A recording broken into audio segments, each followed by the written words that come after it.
My beloved child, you have asked this question more times than anyone knows. Why has love seemed so close and yet remained out of reach? Why did one connection fade before it had a chance to grow? Why did another person speak with warmth, then suddenly become distant? Why have you prayed for companionship, tried to remain hopeful, and still found yourself walking through long stretches of silence? You have wondered whether something is wrong with you. You have watched other people meet, marry, build homes, and move into seasons you thought would have arrived for you by now. You have smiled for them, yet carried a quiet ache when you returned to your own room. You have asked whether you were too much, not enough, too guarded, too trusting, too late, or simply forgotten. My beloved child, let me speak to that place in you. Your singleness is not proof that you are unworthy of love. It is not evidence that your story has stalled. It does not mean your prayers have been ignored, and it does not mean every relationship that ended was a punishment. Human choices are real. Timing is complex. People carry wounds, fears, limitations, and desires that affect what they can build. Not every ending has one simple explanation, but no season is beyond my ability to use. You did not arrive at this message because you needed another empty promise about a perfect future. You arrived because your heart has been asking for a wiser way to understand the present. You need more than reassurance that someone will eventually appear. You need to know that your life has meaning now, before any relationship changes. My beloved child, I want to free you from the belief that partnership is the beginning of your value. Your worth was not waiting for another person to confirm it. Before anyone chose you, I knew you. Before anyone misunderstood you, I saw the truth of your heart. Before any relationship ended, your life already carried purpose, dignity, gifts, and the ability to love. The world often treats singleness like a hallway between important rooms. It tells you to hurry through it, explain it, apologize for it, or escape it. It can make you feel as though real life begins when someone finally arrives. But this season is still your life. These mornings matter, these friendships matter. The work in your hands matters. The healing happening quietly matters. The person you are becoming matters. My beloved child, perhaps this season is asking you to notice what you once overlooked. You may have spent years focusing on who did not stay while missing the strength that grew when you learned to stand. You may have measured yourself by invitations, messages, dates, and attention, while ignoring the deeper work of becoming honest, peaceful, discerning, and whole. I am not asking you to stop desiring love. Desire is not weakness. Longing for companionship does not make you ungrateful. You were created for connection, community service, friendship, and love. But desire becomes painful when it turns into a verdict against your worth. You can want marriage without treating singleness as failure. You can hope for partnership without placing your life on pause. You can pray for love without accepting anyone who appears simply because loneliness has become loud. Think about Ruth. She entered a season she never planned, after loss changed everything. She did not know how her future would unfold. She did not wake each morning with a complete explanation. She simply chose faithfulness in the field before her. She cared for Naomi. She worked with humility. She remained open to a future she could not yet see. Her life did not become meaningful only when Boaz noticed her. Her character, courage, loyalty, and faith were already visible before the relationship began. My beloved child, that matters for you. Do not spend this season waiting to become visible to someone else. Become attentive to the life I have already placed around you. Ask what needs healing. Ask what gifts need development. Ask which habits keep drawing you toward people who cannot meet you with honesty. Ask whether you have been seeking companionship or escape. These questions are not accusations. They are invitations. Perhaps past relationships revealed that you ignored inconsistency because attention felt better than silence. Perhaps you accepted confusing behavior because you feared starting over. Perhaps you gave too much too quickly, hoping sacrifice would make someone stay. Perhaps you kept returning to a closed door because familiar pain felt safer than an unknown future. My beloved child, I do not expose these patterns to shame you. I expose them so they no longer choose for you. This message found you at a moment when you are ready to stop asking only, "When will someone come?" and begin asking, "Who am I becoming while I wait?" That question changes everything. It turns singleness from a sentence into a season of attention. It helps you build a life that is not dependent on romantic approval. It teaches you to recognize peace instead of chasing intensity. It gives you room to strengthen friendships, serve your community, care for your health, organize your finances, deepen your prayer, and discover work that brings meaning. My beloved child, you are not behind because your timeline looks different. You are not less spiritual because you still feel lonely sometimes. You are not weak because you want to be known and loved. You are human, and I meet you with compassion, not comparison. There may be a relationship in your future. There may be a season of partnership that grows with wisdom, patience, shared faith, and mutual responsibility. But I will not ask you to build your hope on a promise I have not personally revealed. I will ask you to build your life on what remains true today. You are loved, you are seen, you are still growing, you still have purpose. Your story is not waiting to begin. My beloved child, receive this first truth before we go any further with clarity, courage, and peace. Singleness does not make you incomplete. It may become a place where you learn what kind of love is healthy, what kind of attention is empty, and what kind of person you are called to become. Comment, I will honor this season as your declaration today. And stay close, my beloved child, because in the next part I will show you why this season deserves honor, not embarrassment, and how your calling can grow even when your relationship status has not changed. You have begun to see that this season does not make you incomplete, my beloved child. Now I want you to honor what can grow here. Singleness is not merely an empty space between relationships. It can become a place where your calling becomes clearer, your motives become cleaner, and your identity becomes less dependent on who chooses to stay. The world often treats partnership as proof that life is moving forward. It celebrates engagement, marriage, and shared plans, while quietly making single people feel delayed. You may have felt that pressure at family gatherings, in conversations with friends, or while scrolling past photographs of lives that seem more complete than yours. My beloved child, do not let another person's timeline become a judgment against your own. Your life is not waiting in a hallway while everyone else enters the important room. You are already living a meaningful chapter. The work before you matters. The people you serve matter. The healing you are doing matters. The prayers you pray when no one hears them matter. Honor this season by refusing to call it wasted. There are things you can learn now that will strengthen every relationship you may enter later.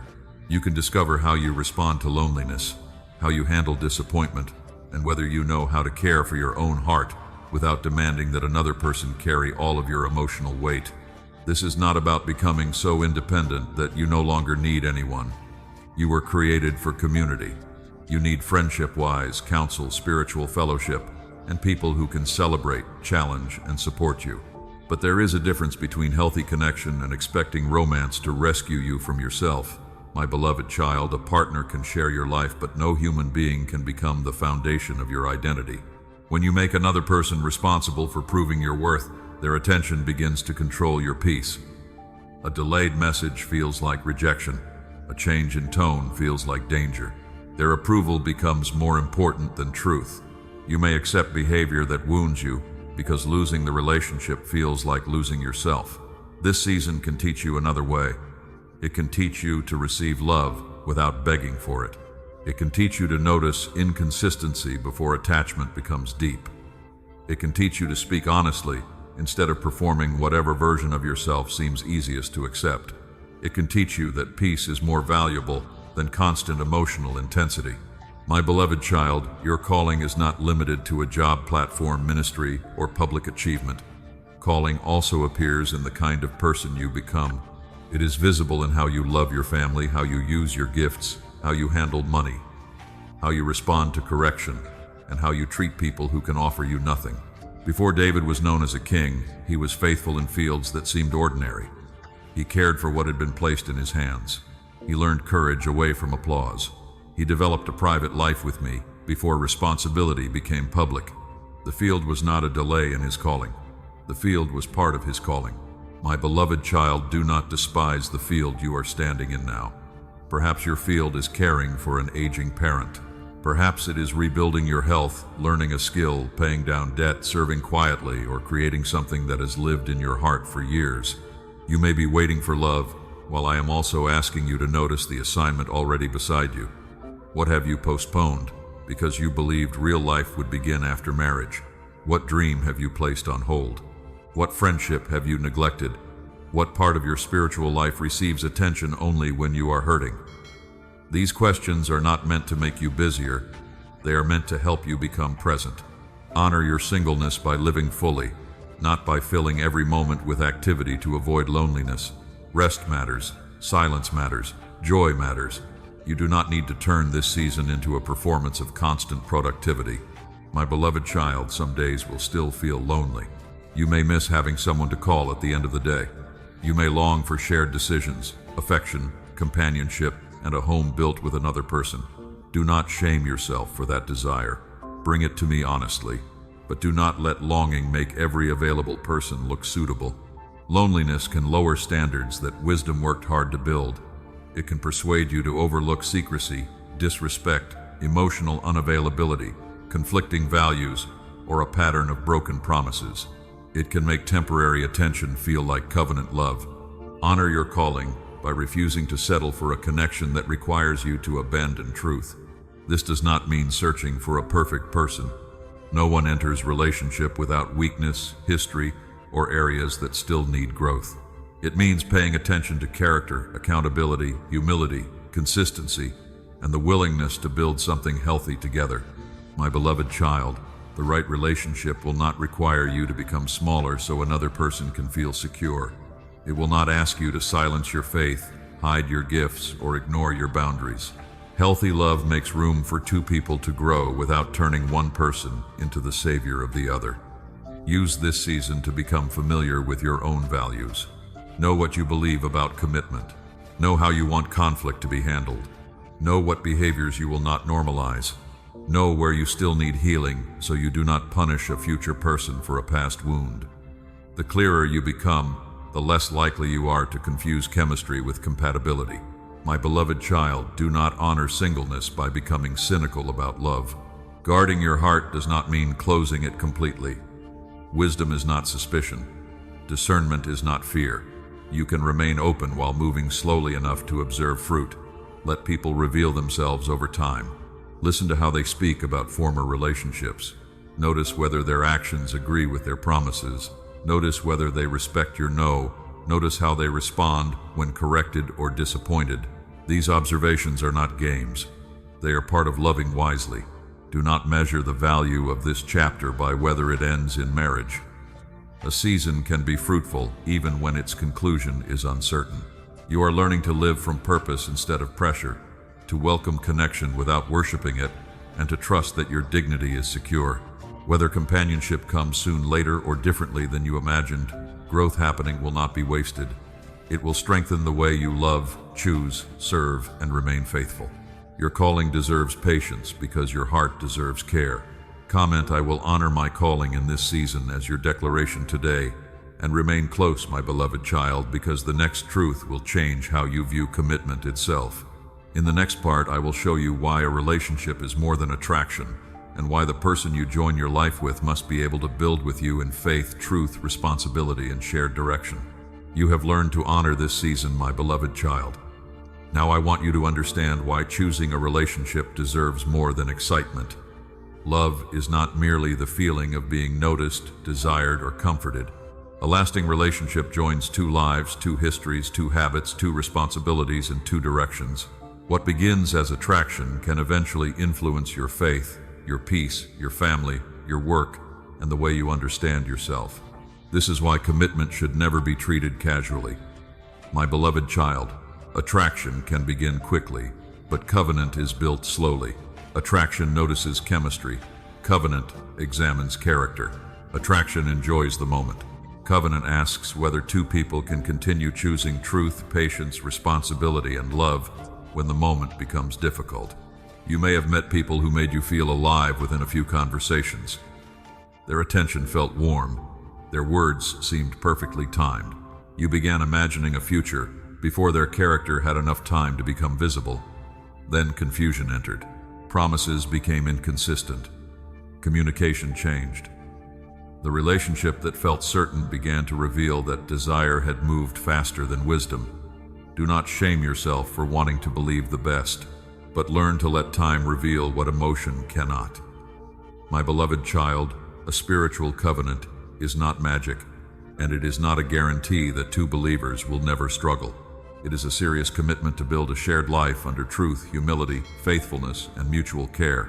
It asks both people to bring more than feelings. They must bring honesty, self-control, accountability, and the willingness to grow. Two people can admire each other and still be moving in directions that cannot remain united. One may value faith while the other treats it as decoration. One may desire peace while the other depends on chaos. One may be willing to communicate while the other avoids every difficult conversation. One may respect boundaries while the other sees boundaries as rejection. My beloved child, love cannot remain healthy when one person must betray their deepest values to keep the relationship alive. Think about the picture of two people walking together. They do not need identical gifts, personalities, or interests. Difference can bring beauty and strength, but they do need enough shared direction to continue moving without one person constantly being pulled away from what is true. This is why Scripture asks whether two can walk together without agreement. Agreement does not mean sameness in every opinion. It means there is a shared foundation strong enough to carry differences without turning them into constant division. You should be able to ask important questions before commitment deepens. How does this person handle anger? How do they respond when corrected? Do they keep their word when no reward is attached? Do they respect your faith, your time, your body, your responsibilities, and your no? Are they willing to apologize without blaming you for their behavior? Do they bring peace through consistency or confusion through changing promises? My beloved child, these questions are not unromantic. They protect the kind of love you hope to build. A relationship is not proven by how intensely someone pursues you in the beginning. It is revealed by how responsibly they continue after comfort and familiarity replace the excitement of first attention. Ruth and Boaz did not build their story through pressure or manipulation. Character was visible before commitment. Ruth showed loyalty, courage, and humility through her daily choices. Boaz showed generosity, restraint, and respect through the way he treated her. Their connection developed in the presence of community responsibility and honorable action. The lesson is not that every relationship must look exactly like theirs. The lesson is that healthy love allows character to be seen. My beloved child, do not attach your future to words that have not been supported by actions. Someone may speak about marriage, but avoid responsibility. They may quote scripture, but use guilt to control you. They may say you are important while repeatedly treating your needs as inconvenient. They may call jealousy protection, possession commitment, or pressure passion. Names do not change fruit. Pay attention to what the relationship consistently produces in you. Are you becoming more honest, peaceful, responsible, and free to live with integrity? Or are you becoming anxious, secretive, exhausted, isolated, and afraid to speak truth? No relationship will make you feel calm every moment. Conflict and misunderstanding are part of human closeness. But healthy conflict creates room for listening, repair, and growth. Unhealthy conflict uses silence, threats, humiliation, fear, or punishment to gain control. My beloved child, covenant love does not require you to remain where harm is being repeated and accountability is refused. You can care about someone and still recognize that they are not prepared for commitment. You can forgive them and still choose distance. You can understand their wounds without volunteering to become the place where those wounds continue causing damage. Compassion is not the same as unlimited access. This season is teaching you to choose from wisdom rather than loneliness. Loneliness asks only whether someone wants you. Wisdom asks whether both people can build something truthful and sustainable. Ask yourself what you once believed love required. Did you believe you had to prove your loyalty by tolerating disrespect? Did you think sacrifice meant abandoning your own needs? Did you believe conflict should be avoided at any cost? Did you accept inconsistency because moments of affection felt powerful enough to erase the pain? My beloved child, covenant is not built by one person carrying everything. Both people must be willing to communicate, serve, grow, and take responsibility. One person cannot create mutuality alone. You cannot love someone into honesty if they continually choose deception. You cannot create emotional safety with someone who refuses accountability. You cannot build shared purpose with someone who resents the calling and responsibilities that matter to you. This does not mean you should search for perfection. Perfection is not the requirement, teachability is. Look for someone who can admit weakness without making weakness an excuse. Look for consistency instead of performance. Look for humility instead of charm alone. Look for the ability to listen, repair, and keep learning. Before you call someone your future, watch how they handle the present. Notice whether faith appears only in public words or also in private decisions. Notice whether their life has room for responsibility, community service, and growth. A shared confession matters, but shared practice gives that confession visible strength. My beloved child, the person you join your life with will influence more than your feelings. They will affect the atmosphere of your home, the decisions you make, the habits you normalize, and the future you build. Choose slowly enough to see clearly. Do not rush because others are moving ahead. Do not commit because you fear being alone.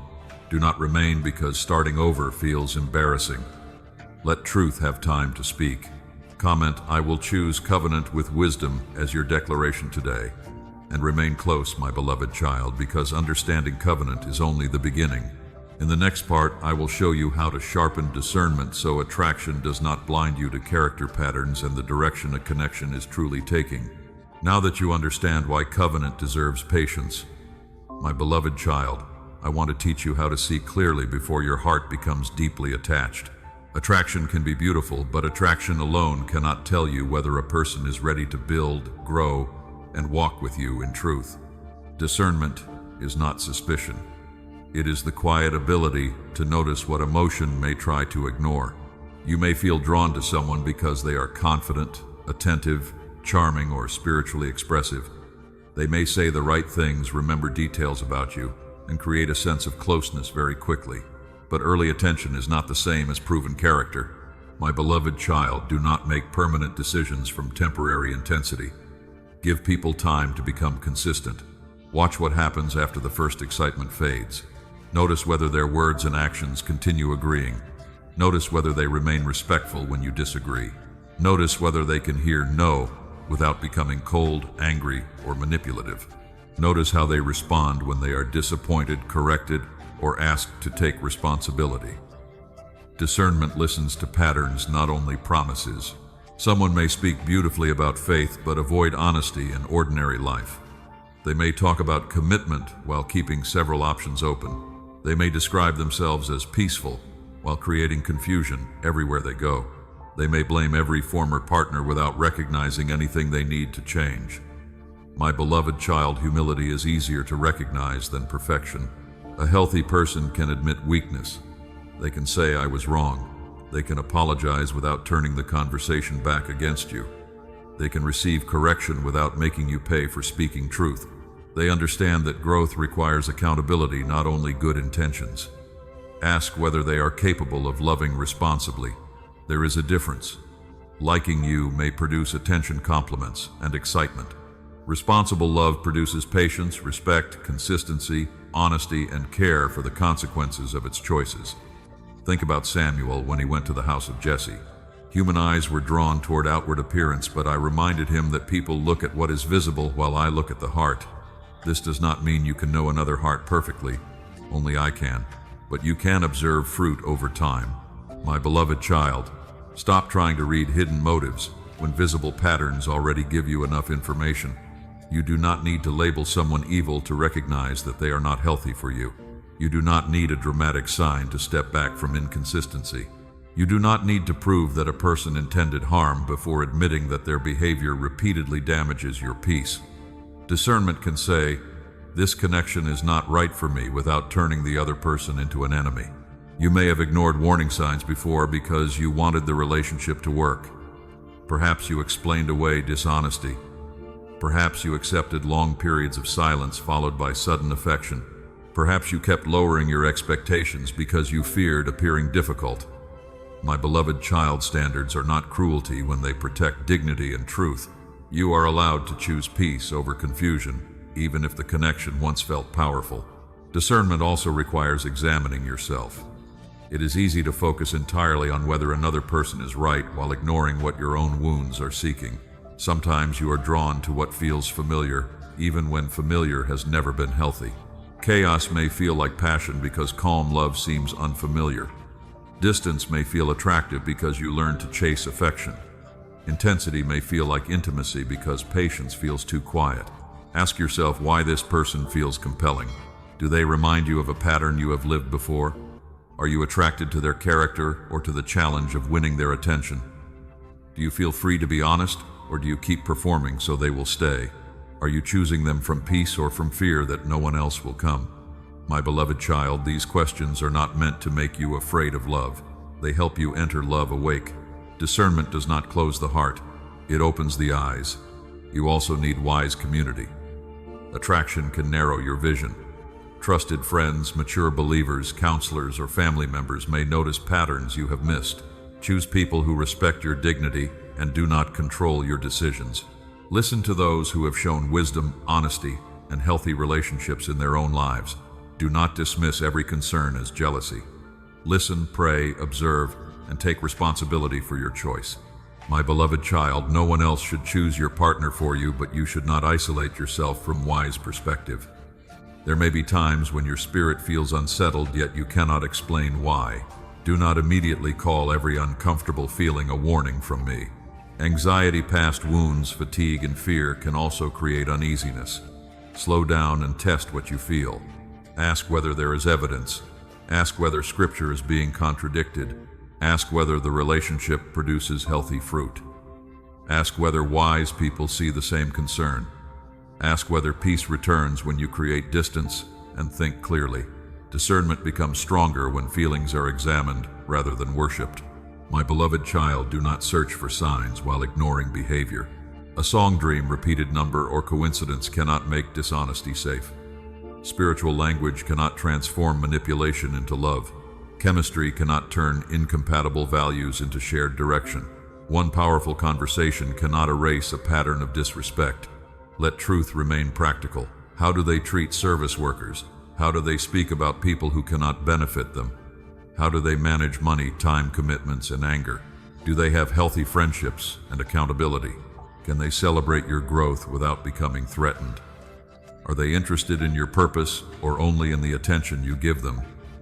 These details matter because marriage magnifies what dating often hides. My beloved child, choose slowly enough to see clearly.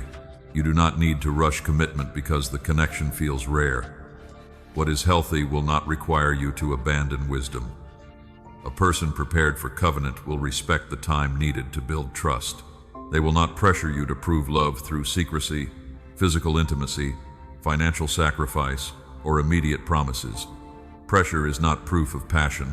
Respect creates room for choice. If someone leaves because you needed time, ask honest questions, or maintained a wise boundary, their departure may reveal what attraction had hidden. Do not chase what truth has exposed. You are learning to protect the future you hope to build. Discernment today can prevent resentment tomorrow. My beloved child, remember that even wise people can make imperfect choices. You may misunderstand something. You may need to apologize or change direction. Discernment is not the ability to control every outcome. It is the willingness to remain honest, teachable, and attentive as truth becomes visible. Comment, I will choose with wisdom as your declaration today. And remain close, my beloved child, because discernment becomes clearest when you no longer need another person to prove your value. In the next part, I will show you how to become whole without depending on romantic attention for identity, peace, or purpose. Discernment becomes clearer when you no longer need another person to prove your worth, my beloved child. That is why I want to speak now about wholeness. You cannot choose wisely if loneliness is deciding for you. You cannot recognize healthy love if attention has become the only mirror you use to see yourself. My beloved child, your value did not begin when someone noticed you.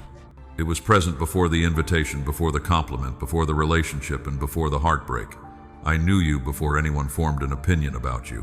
I saw your gifts before anyone praised them. I understood your wounds before anyone misunderstood your reactions. Human approval can feel powerful because it touches a real desire to be known. There is nothing shameful about wanting affection, companionship, or reassurance. But when another person's attention becomes the foundation of your identity, your peace becomes fragile. One message can lift you. One silence can break you. One compliment can make you feel chosen. One rejection can make you question everything. My beloved child, that is too much authority to place in human hands. People are limited. They can love sincerely and still fail to understand you. They can speak carelessly. They can withdraw because of their own fear, confusion, or immaturity. If your worth rises and falls with their behavior, you will spend your life trying to control what was never yours to control. I want to give you a steadier foundation. Remember Hagar in the wilderness. She felt unseen, displaced, and uncertain about what would happen next. Yet in that place, she discovered that I was the God who saw her. Her circumstances did not immediately become easy, but being seen by me changed the way she faced them. My beloved child, you also need to know that you are seen before you are selected by anyone else. Wholeness does not mean you never feel lonely. It does not mean you have healed every wound or become completely independent. It means loneliness no longer defines you, and another person is no longer responsible for making your life meaningful. You can be whole and still desire partnership. You can be strong and still need community. You can be secure and still have tender places. Wholeness is not pretending that you need nothing. It is knowing where your deepest identity comes from so your needs do not become chains. Ask yourself how often you have changed to keep someone's attention. Did you hide your convictions because you feared being called difficult? Did you ignore your need for rest because you wanted to remain available? Did you laugh at words that hurt you?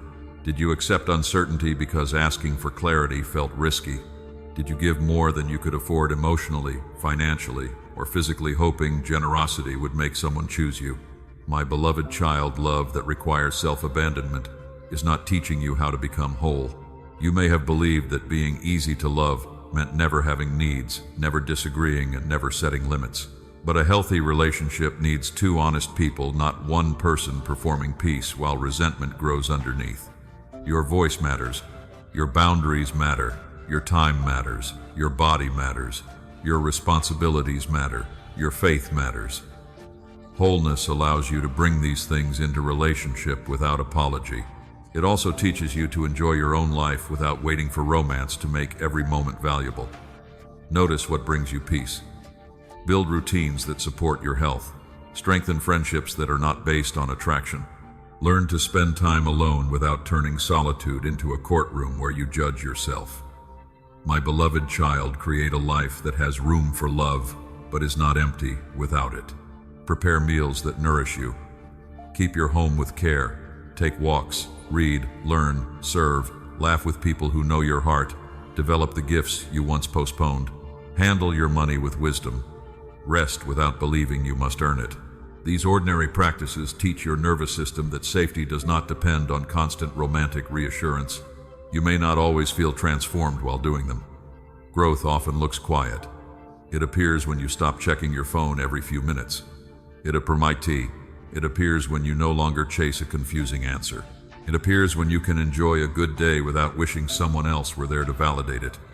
My beloved child, wholeness changes what attracts you. When you are desperate for affirmation, charm can feel like character, intensity can feel like commitment, possessiveness can feel like devotion.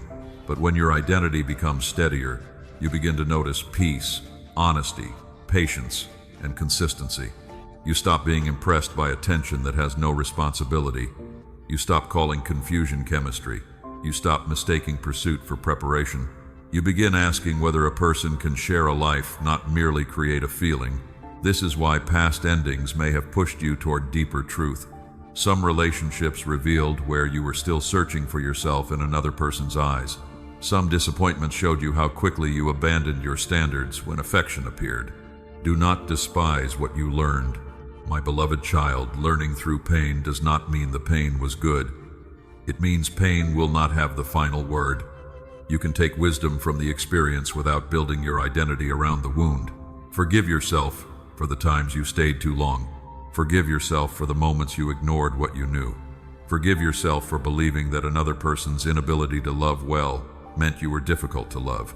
Then take responsibility for what must change. Seek counseling if old wounds continue shaping your choices. Speak with trusted believers who understand healthy relationships. Learn about attachment, communication boundaries, and emotional regulation. Prayer and practical help do not compete. Wisdom often arrives through both. My beloved child, do not isolate yourself in the name of becoming whole. Wholeness grows in healthy community. Let trustworthy people know you beyond your strongest appearance. Allow them to encourage you, challenge you, and remind you of truth when rejection makes you forget. You were never meant to make one romantic person carry every role in your life. A future partner should not have to become your entire community, your only confidant, your constant source of peace, and your proof that you matter. That burden will eventually exhaust both of you. Let love become partnership, not rescue. Let companionship become a gift, not an identity. Let relationship add beauty to a life that already has purpose. My beloved child, you are not becoming whole so you can finally deserve someone. You are learning wholeness because this is how you live freely. Whether partnership comes soon later or in a way you did not expect, your life is already sacred every single day. Your calling is already active. Your presence already has value. Comment: my worth is secure in God as your declaration today, and remain close, my beloved child, because wholeness must be protected. In the next part, I will show you how to guard your spiritual and emotional capacity, so compassion does not become exhaustion, and connection does not pull you away from peace, responsibility, and purpose. Wholeness gives you a steadier center, my beloved child, but a steady center still needs protection. You can know your worth and still become exhausted if you keep giving every person unlimited access to your time, attention, emotions, and peace. That is why I want to teach you how to guard the capacity I have placed within you. Your spiritual and emotional strength is not endless. You are not weak because conversations drain you. You are not selfish because demands leave you tired. You are human, and human beings need rest, boundaries, quiet support, and time to recover. My beloved child, compassion does not require you to become available for everything. You may have learned to prove your goodness by always saying yes. You answer every message. You carry every secret. You stay on the phone long after your body asks for sleep. You rearrange your responsibilities because someone else is distressed. Then you feel guilty when your needs become impossible to ignore. This pattern can look loving while slowly emptying you. A lamp cannot continue shining if no one tends the oil. Jesus welcomed people with compassion, yet he also withdrew to quiet places. Crowds searched for him. Needs remained everywhere. Still, he made room for prayer, rest, and communion with the Father. He did not answer every demand at the same moment. My beloved child, if Jesus made room for quiet, you do not need to apologize for doing the same. Rest is not rejection. Silence is not cruelty. A delayed response is not always neglect.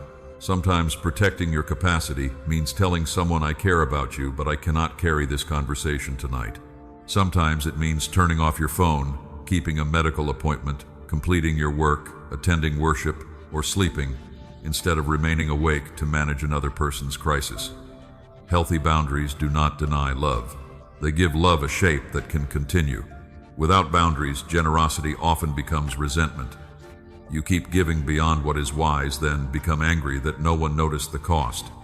You may blame others for taking what you repeatedly offered without honesty. My beloved child, part of maturity is speaking before exhaustion turns into bitterness. You are allowed to say what you can and cannot give. You are allowed to ask for time. You are allowed to change a pattern that is damaging your health. You are allowed to care without becoming responsible for another adult's every emotion, decision, or consequence. This is especially important in romantic connections. Early attention can create a habit of constant availability. You may feel pressured to respond immediately, explain every hour, or provide emotional support that belongs in a committed relationship before commitment has even been established. My beloved child, do not give covenant-level access to someone offering temporary interest. Let trust grow in proportion to character. Let responsibility grow with commitment. Let emotional closeness develop alongside consistency, honesty, and mutual care. You do not need to reveal every wound during the first conversations to create intimacy. Disclosure can feel like closeness, but closeness without safety may leave you exposed. Share your story gradually with people who have shown that they can handle it respectfully. Protecting your capacity also means noticing what enters your mind. Not every voice deserves repeated access. Constant gossip, fear-based content, conflict, comparison, and romantic fantasy can leave your spirit crowded. You may call it entertainment while your peace grows weaker. My beloved child, pay attention to what remains in you after you listen. Does the content help you become wiser, calmer, and more truthful? Or does it leave you suspicious, restless, ashamed, angry, or desperate? You do not need to fear the world, but you should be intentional about what shapes your inner life. Paul encouraged believers to direct their thoughts toward what is true, honorable, just pure, and worthy of praise. This was not an invitation to deny pain. It was a reminder that attention feeds whatever receives it repeatedly. Your emotional capacity is also affected by unfinished grief. Sometimes you think a person is draining you when your heart is already tired from losses you have not faced. You may be carrying disappointment from a former relationship, pressure from family, financial fear, loneliness, or responsibility for someone you love. My beloved child, boundaries alone cannot heal grief. Give sorrow a place to speak. Pray honestly. Write what you feel. Talk with a counselor, pastor, or trusted friend. Let your body rest. Healing does not happen because you become harder. It happens as truth, support, patience, and grace reach the places that have remained tense. Protecting yourself does not mean building walls against everyone. Walls keep danger out, but they can also keep healthy love away. Boundaries are different. Boundaries have doors. They allow access where trust, respect, and responsibility are present. My beloved child, remain connected to healthy community.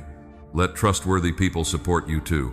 Receive meals, encouragement, prayer, practical help, and honest correction. Some of you are comfortable serving but uncomfortable receiving. You fear becoming a burden, so you hide your needs until you collapse. Humility is not only giving. Humility also allows others to care for you. Think about Elijah after a season of intense pressure. He reached a place of deep exhaustion. Before giving him a new instruction, I provided sleep, food, water, and presence. His need was not answered first with a lecture. His body and spirit needed care. My beloved child, sometimes the faithful next step is very practical. Eat, sleep, step outside. Take the medication prescribed by a qualified professional. Keep the appointment. Ask for help. Reduce what can be reduced. Return to prayer after your body has had room to breathe. You are not a machine built to produce rescue and endure without limit. I have entrusted you with gifts, relationships, responsibilities, and a body. Stewardship includes knowing when your resources need renewal. Ask yourself where your capacity is leaking. Is it through a relationship built on constant crisis? Is it through guilt that makes every request feel like an obligation? Is it through comparison that keeps you proving yourself? Is it through secret resentment because you refuse to speak honestly? Is it through a schedule that leaves no room for prayer, rest, or friendship? My beloved child, choose one place to begin. You do not need to repair your entire life today. Set one boundary, cancel one unnecessary obligation, have one honest conversation, create one quiet hour, ask one trusted person for support. Small changes can restore strength that has been disappearing for years. Protecting your capacity is not about saving all your energy for a future partner. It is about being faithful with the life you are living now. Your family, work, calling, health, and community deserve a version of you that is present, not constantly depleted. Comment, I will protect what God has entrusted to me as your declaration today. And remain close, my beloved child, because some forms of exhaustion are connected to patterns you have not yet named. In the next part, I will help you recognize draining and misaligned connections so you can separate compassion from unhealthy access and stop calling confusion love.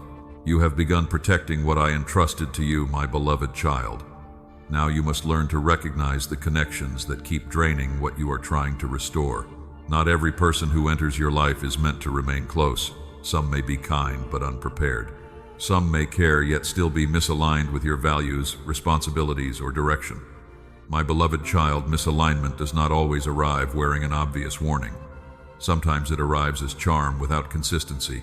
Sometimes it arrives as constant need without mutual care. Sometimes it arrives as affection that disappears whenever you speak honestly. Sometimes it arrives as a connection that feels intense, but leaves you confused, anxious, and emotionally tired. You may have called this chemistry because the emotions were strong. But strong emotion is not always healthy connection. A storm can be powerful without being safe. Pay attention to what remains after the conversation ends. Do you feel peaceful, respected, and free to be truthful? Or do you feel responsible for repairing their mood, proving your loyalty, or guessing what you did wrong? My beloved child, one difficult conversation does not make someone draining. Everyone has hard days. Everyone can become tired, fearful, or distracted. Healthy relationships are not free from need. They are marked by mutuality, honesty, repair, and respect. The pattern matters. A draining connection repeatedly takes without noticing what it costs you. The person may expect your time but rarely protect it. They may bring every crisis to you while showing little interest in your burdens. They may call only when they need reassurance, money, advice, or access, then disappear when you need care.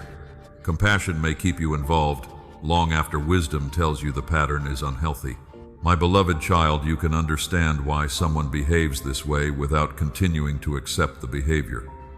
Their wounds may explain their actions. Their wounds do not excuse every action. You are not required to become the place where another person avoids responsibility. Think of Moses when he tried to carry every dispute alone. From morning until evening, people stood waiting for him to solve what was happening among them. Jethro saw that the pattern would exhaust both Moses and the people. He advised him to share responsibility and establish wise structure. My beloved child, even a meaningful assignment can become destructive when boundaries are absent. You may need structure in your relationships too. Choose when you are available. Decide what help you can offer. Refuse responsibilities that belong to another adult. Stop answering every crisis as though you are the only person capable of helping. Encourage them toward pastors, counselors, doctors, financial advisors, support groups, or trusted community when the need is beyond what you can carry. Love does not become less sincere when it includes wise limits. Another sign of misalignment is confusion that never becomes clarity. The person may express deep interest one day and withdraw the next. They may speak about a future, but avoid simple conversations about commitment. They may become affectionate when you create distance, then careless once your attention returns. My beloved child, inconsistency keeps your heart occupied because you are always waiting for the next change. This pattern can become addictive. You begin living for moments of warmth after long periods of uncertainty. Relief feels like love because tension came before it. You keep believing the good moment reveals the real person, and the painful pattern is only temporary. Let time tell the truth. A person should not have to be perfect, but their direction should become clearer. Healthy growth produces increasing honesty, responsibility, and stability. If months pass and the same confusion continues, hope alone will not create alignment. Pay attention when someone repeatedly disrespects your boundaries. They may keep pushing after you say no. They may use guilt when you need rest. They may accuse you of being cold because you will not give them immediate access. They may treat privacy as secrecy and demand details that have not yet been earned. My beloved child, someone who values you will care about your freedom to choose.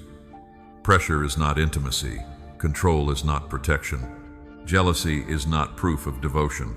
Constant access is not the same as closeness. Misalignment can also appear in values. A person may be warm, generous, and enjoyable, yet want a life that moves in a different direction. They may not share your commitment to faith, honesty, family, responsibility, financial wisdom, or personal growth. This does not make them evil. It may simply mean the connection cannot carry the future you hope to build. My beloved child, you do not need to create a villain before choosing distance. Sometimes two sincere people are still unable to walk toward the same destination. Discernment also asks you to examine your own behavior. Are you expecting another person to rescue you from loneliness? Are you bringing every fear to them while avoiding your own healing? Are you demanding constant reassurance because past rejection still controls your reactions? You may not only need to recognize draining connections, you may need to recognize where you have become draining. My beloved child, self-examination is not condemnation. It is how relationships become healthier. Ask whether you listen as carefully as you speak. Ask whether you respect another person's boundaries. Ask whether you apologize sincerely. Ask whether you bring your needs honestly, or use silence, guilt, and withdrawal to force attention. Wholeness requires responsibility on both sides. When you recognize a harmful pattern, do not rush into a dramatic confrontation simply to prove strength. Choose a response that fits the situation. Some connections need an honest conversation. Some need reduced access. Some need a clear ending. Some unsafe situations require support from trusted people, professionals, authorities, or local services. My beloved child, wisdom is not measured by how much pain you can tolerate. You are allowed to leave a relationship that repeatedly damages your safety, dignity, faith, or health. You are allowed to stop explaining a boundary to someone committed to misunderstanding it. You are allowed to grieve a person and still refuse their access.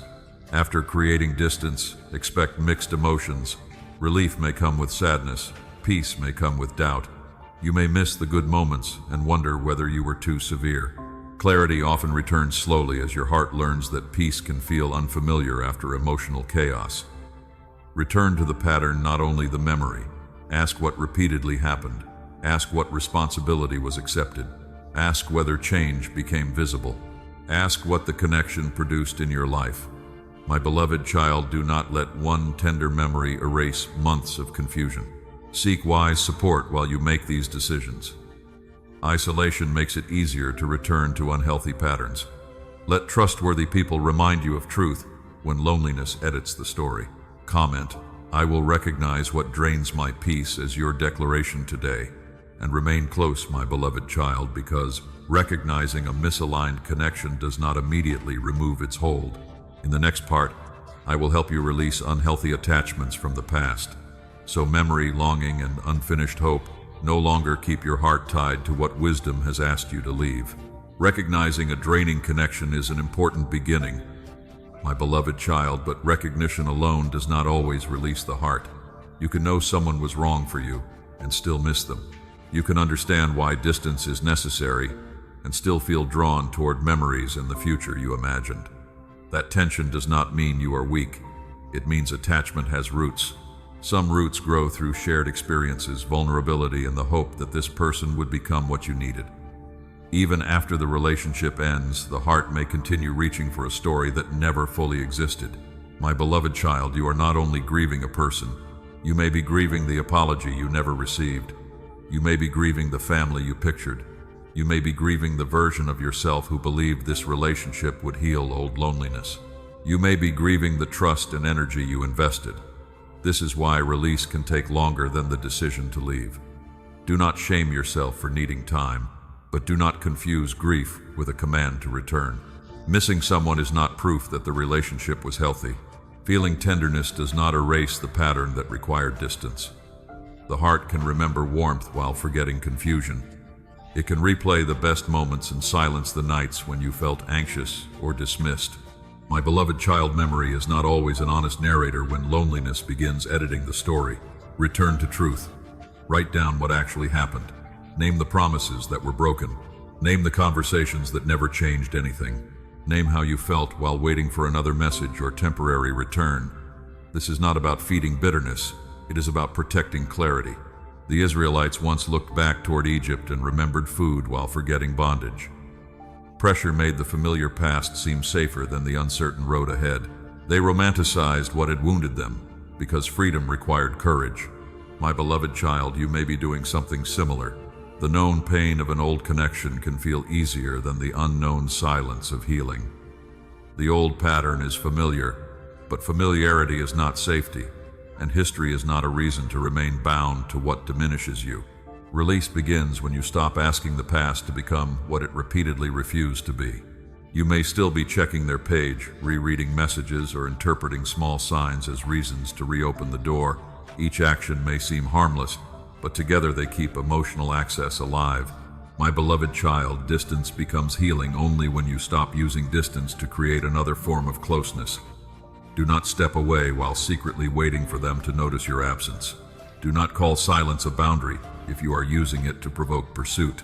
Do not remove them from your life while keeping them at the center of your imagination. Release is not a strategy to make someone return. Release is the decision to let truth lead you forward, whether they return or not. You may need practical steps. Delete the conversation you keep reopening. Move photographs out of daily sight. Return belongings that keep creating excuses for contact. Ask trusted friends not to bring you constant updates. Change routines that repeatedly place you near unnecessary temptation. My beloved child, these actions are not childish. They create room for your heart to breathe. If contact is required because of children, work, or family, keep communication clear, respectful, and necessary. You do not have to reopen emotional intimacy in order to handle practical matters with maturity. Boundaries can remain kind and firm at the same time. Release also requires allowing yourself to grieve without performing strength. Some of you moved forward publicly while remaining frozen privately because you feared appearing foolish for still caring. My beloved child, tears do not mean you made the wrong decision. Grief is often the cost of accepting reality. Bring the disappointment to me without cleaning it first. Tell me what you miss, resent, and still find confusing. Prayer is not the place where you pretend to feel spiritual. It is the place where truth can be spoken safely. David often prayed from sorrow before he reached confidence. He named fear, betrayal, anger, and loneliness, yet refused to let pain become his final authority. You can do the same. My beloved child, forgiveness may become part of release, but forgiveness does not require renewed access. It does not mean calling harm acceptable. It does not mean avoiding accountability. Forgiveness releases revenge. Trust must still be rebuilt through consistent change, and sometimes it should not be rebuilt at all. You can forgive someone and still move forward without them. You can wish them healing and still refuse another cycle. You can pray for them without watching their life. You can release anger without reopening the door. My beloved child, your heart does not become pure by becoming available to repeated harm. Release also asks you to examine what the attachment represented. Did this person make you feel chosen when you questioned your worth? Did the relationship distract you from grief or insecurity? Sometimes you are attached not only to the person but to how they helped you avoid yourself. When the connection ends, the avoided pain returns. Do not rush to fill that space with someone new. Let the silence reveal what still needs care. Seek counseling if the attachment feels impossible to loosen. Speak with mature believers who will not shame or pressure you. Learn how trauma, abandonment, and anxious attachment may be shaping your reactions. My beloved child, practical understanding can support spiritual healing. Surround yourself with people who help you return to reality. Isolation gives fantasy more room to grow. Healthy community reminds you that your life contains more than one relationship. Return to your routines. Return to prayer. Return to work that matters. Return to friendships that carry mutual care. Return to your body through rest, movement, and nourishment. The heart often heals through ordinary faithfulness. Do not demand that every memory disappear before you call yourself free. Freedom is not forgetting. It is remembering without being pulled back into the same decision. One day, the name may come to mind without controlling your day. One day, the story may feel sad without commanding your return. One day, you will notice that peace has occupied the space where obsession once lived. My beloved child, do not measure healing by speed. Measure it by direction. Are you choosing truth more often? Are you checking less? Are you recovering more quickly after a memory? Are you returning to your own life? These are signs that release is becoming real. Every faithful choice teaches your heart that the future does not need the past to reopen before your life can become meaningful, peaceful, and truly full again. Comment, I release what no longer carries peace as your declaration today. And remain close, my beloved child, because when old attachments begin losing their power, you will finally have room to face what this season is shaping within you. In the next part, I will lead you into the wilderness of refinement, where hidden wounds, habits, and strengths can be revealed without distraction. When old attachments begin losing their hold, my beloved child, the silence around you may feel deeper than before. At first, you may expect freedom to feel light and immediate. Instead, you may notice questions rising that were easier to avoid while your attention remained fixed on another person. This is where refinement begins. The wilderness is not always a physical place. Sometimes it is a season where familiar distractions no longer work. The messages stop, the relationship ends, the noise becomes quieter. The plans you trusted no longer move forward. Then you are left with yourself. My beloved child, this can feel uncomfortable because solitude reveals what constant activity concealed. It may uncover impatience, pride, fear, insecurity, anger, or the habit of seeking reassurance whenever uncertainty appears. It may show you how quickly you reach for attention when your spirit feels empty. Do not run from what is being revealed. I do not bring hidden wounds into the light to humiliate you. I reveal them so they no longer guide your choices from the shadows. A wound you refuse to name will continue choosing people, reactions, and patterns for you. You may call it chemistry when it is familiarity. You may call it loyalty when it is fear of abandonment. You may call it patience when you are actually avoiding a necessary ending. My beloved child, refinement teaches you to tell the difference. Joseph entered seasons he never would have chosen. Betrayal separated him from home. False accusation placed him in confinement. Delay tested the meaning of every dream he had received. Yet hidden years developed wisdom that public success alone could not produce. The painful place did not define his worth. It exposed his endurance. It taught him how to manage responsibility before authority increased. It strengthened his ability to remain faithful when recognition was absent. When influence finally came, his character had been formed in places where applause could not reach him. My beloved child, you may be asking why your own process feels so private. Why are you still dealing with habits you thought you had overcome? Why do small disappointments awaken such strong emotions? Why does comparison return even after you have prayed? Why does loneliness sometimes feel louder after you chose the healthier path? Because healing is not the same as distraction. When the old attachment is removed, the deeper wound may finally become visible. You may discover that rejection touches a belief formed long ago. Perhaps you learned that love had to be earned through usefulness. Perhaps peace in your home depended on keeping everyone else happy. Perhaps affection was inconsistent, so you became skilled at reading every change in mood. My beloved child, those skills may have helped you survive an earlier season, but they may not help you build a healthy future. Refinement asks whether your old protection has become your present prison. Maybe you avoid difficult conversations because silence once kept you safe. Maybe you over-explain because being misunderstood once brought punishment. Maybe you control details because uncertainty once felt dangerous. Maybe you choose emotionally unavailable people because chasing love feels more familiar than receiving it. I am not asking you to despise the person you became while trying to survive. I am asking you to let that person grow. The wilderness creates space for new responses. You can pause before reacting. You can notice fear without obeying it. You can ask for clarity instead of imagining the worst. You can set a boundary without spending hours trying to make everyone approve. My beloved child, growth often feels awkward before it feels natural. At first, peace may feel boring because your nervous system became accustomed to intensity. A consistent person may seem less exciting than someone unpredictable. A quiet evening may feel empty because chaos once gave you something to solve. Do not confuse unfamiliar peace with lack of purpose. Let your body and spirit learn that safety can be steady. This season may also reveal pride. You may discover that part of you wants healing only if it happens quickly. You may become frustrated when prayer does not remove every struggle at once. You may compare your progress with someone who appears stronger. My beloved child, refinement requires humility. You are not above slow growth. You are not beyond correction.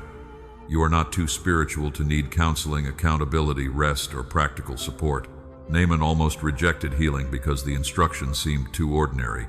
He expected something dramatic, but his restoration required humble obedience in a simple act. Sometimes you also look for a powerful moment while ignoring the small practices that can change your life. Keep the appointment, tell the truth, delete the number, follow the budget, go to sleep, open scripture, apologize, ask for help, return tomorrow, and practice again. My beloved child, these ordinary choices are not beneath your calling. They are where character becomes visible. The wilderness also reveals strength you did not know you possessed. You begin to notice that you can survive a quiet weekend. You can face a memory without reopening the door. You can experience disappointment without abandoning your values. You may still cry, you may still need support. Strength is not the absence of emotion. It is the growing ability to remain honest and faithful while emotion moves through you. My beloved child, let this season uncover your gifts too. When you are no longer spending your energy maintaining confusion, you may find space to create, study, serve, lead, write, build, or care for others. A part of you that remained buried beneath relationship anxiety may begin breathing again. Do not rush to fill every open space with another connection. Listen to what the silence is teaching. Notice what brings healthy life back into your days. Notice which responsibilities need your attention. Notice which dreams have waited while you tried to become necessary to someone else. The wilderness is not empty when it teaches you how to live truthfully. It is not wasted when it strengthens your patience. It is not punishment when it exposes a pattern that would have followed you into every future relationship. My beloved child, refinement is not about becoming flawless before you can be loved. You do not have to complete every healing process before receiving companionship. Human beings continue growing inside healthy relationships too, but there are wounds you should no longer ask another person to manage for you. There are patterns you must stop defending. There are responsibilities you must begin carrying. There are truths you already know and must finally practice. Stay patient with this work. Some habits were formed over many years. They may not disappear in one prayer, one conversation, or one decision. Keep choosing the direction of freedom, even when progress feels small. Each small act of obedience teaches your heart that change is possible and worth protecting. Comment, I will allow God to refine me as your declaration today. And remain close, my beloved child, because what the wilderness reveals must become mature action. In the next part, I will show you how to develop emotional maturity and raise your standards without becoming cold, proud, or afraid of love. What the wilderness revealed must now become mature action. My beloved child, it is not enough to desire healthy love if fear, anger, impatience, and insecurity still control the way you respond. Emotional maturity begins with responsibility. It means you stop blaming every reaction on what someone else did. Their behavior may have hurt you. Their inconsistency may have awakened old pain, but you still have a choice about what you do with the emotion that rises. My beloved child, feeling something strongly does not make every response wise. You can feel rejected without sending a cruel message. You can feel afraid without demanding constant reassurance. You can feel angry without humiliating someone. You can feel disappointed without disappearing to punish them. Maturity creates a pause between emotion and action. That pause may feel small, but it can protect an entire relationship. Think of Abigail when conflict threatened her household. She did not ignore danger, and she did not respond with panic. She acted quickly, spoke wisely, and approached David with humility and courage. Her self-control prevented greater harm. My beloved child, wisdom is not passivity. It is strength guided by truth. You may have learned that being honest means saying everything the moment you feel it. But honesty without self-control can become carelessness. There are times when you need to breathe, pray, write your thoughts, or seek counsel before beginning a difficult conversation. Waiting until you are steady does not make your feelings less real. It helps you speak in a way that can be heard. Emotional maturity also means learning to identify what you actually feel. Sometimes you say you are angry when you are afraid. Sometimes you call yourself disappointed when you are ashamed. Sometimes irritation hides exhaustion, grief, or the fear that you are not important. My beloved child, name the deeper feeling. When you name it, you can address the real need instead of attacking the nearest person. Say, I felt forgotten when the plan changed and no one told me. Say, I became afraid when communication stopped. Say, I need time to think before we continue. Say, I was wrong and I am sorry. Simple truth can do what accusation cannot. Higher standards begin here too. Standards are not only rules for the person you hope to meet. They are commitments you make about the person you will be. Do not demand honesty while hiding your own motives. Do not expect consistency while appearing only when you feel lonely. Do not ask someone to respect your boundaries while ignoring theirs. Do not pray for emotional maturity in a partner while refusing correction yourself. My beloved child, the standard you require should also shape the life you practice. This does not mean you must become perfect before receiving love. It means you remain teachable. A mature person can admit when fear distorted their thinking. They can apologize without adding excuses. They can repair what their words damaged. Repair matters because every close relationship will experience misunderstanding. Healthy love is not the absence of conflict. It is the presence of honesty, respect, accountability, and a willingness to return after conflict with understanding. My beloved child, watch how a person repairs. Do they listen or do they prepare a defense while you speak? Do they acknowledge the effect of their behavior or only explain their intention? Do they change the pattern or offer repeated apologies without action? Do they make room for your feelings or punish you for having them? These questions reveal more than charm ever will. Higher standards do not mean creating a list so impossible that no human being can approach you. They do not mean expecting someone to read your mind, heal every wound, agree with every preference, or make life easy. Standards should protect what is essential: faithfulness, respect, honesty, responsibility, shared values, emotional safety, the ability to communicate and grow. My beloved child, preference and character are not the same. You may prefer a certain appearance, personality, background, or lifestyle. The qualities that sustain a life together matter more. A person may fit your image and still lack integrity. Another may not match every expectation yet show humility, steadiness, kindness, and courage. Learn what deserves the greatest weight. Do not lower essential standards because you are lonely. Do not raise superficial standards because you are afraid of closeness. Fear can hide behind pickiness just as easily as desperation can hide behind compromise. My beloved child, examine both. Are you rejecting healthy people because calm connection feels unfamiliar? Are you accepting unhealthy behavior because intense attraction feels rare?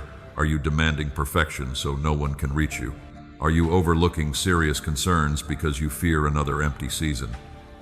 Maturity helps you remain open without becoming careless. It also teaches patience. You do not need to decide the entire future after a few conversations. Let trust grow. Let character become visible across different circumstances. Notice how a person handles stress, responsibility, disappointment, and waiting. Time is not the enemy of healthy love. Time protects it from fantasy.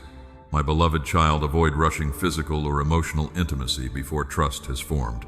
Early intensity can make two people feel deeply connected before they understand how differently they handle faith, money, family, conflict, or commitment. Slow growth may feel less dramatic, but it creates stronger roots. A tree does not become stable because its branches appeared quickly. It becomes stable because roots continued growing where no one could see. Let your relationships develop that way. Emotional maturity also means knowing when to leave. Some people remain too long because they believe endurance proves love. They keep hoping that patience will eventually produce responsibility in someone who refuses to change. My beloved child, patience is not permission for repeated harm. You can support growth without accepting manipulation. You can offer grace without ignoring deception.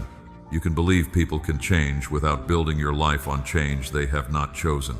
Higher standards help you recognize when words are no longer enough. Look for fruit. Has communication improved? Has accountability become visible? Have boundaries been respected? Has help been sought where needed?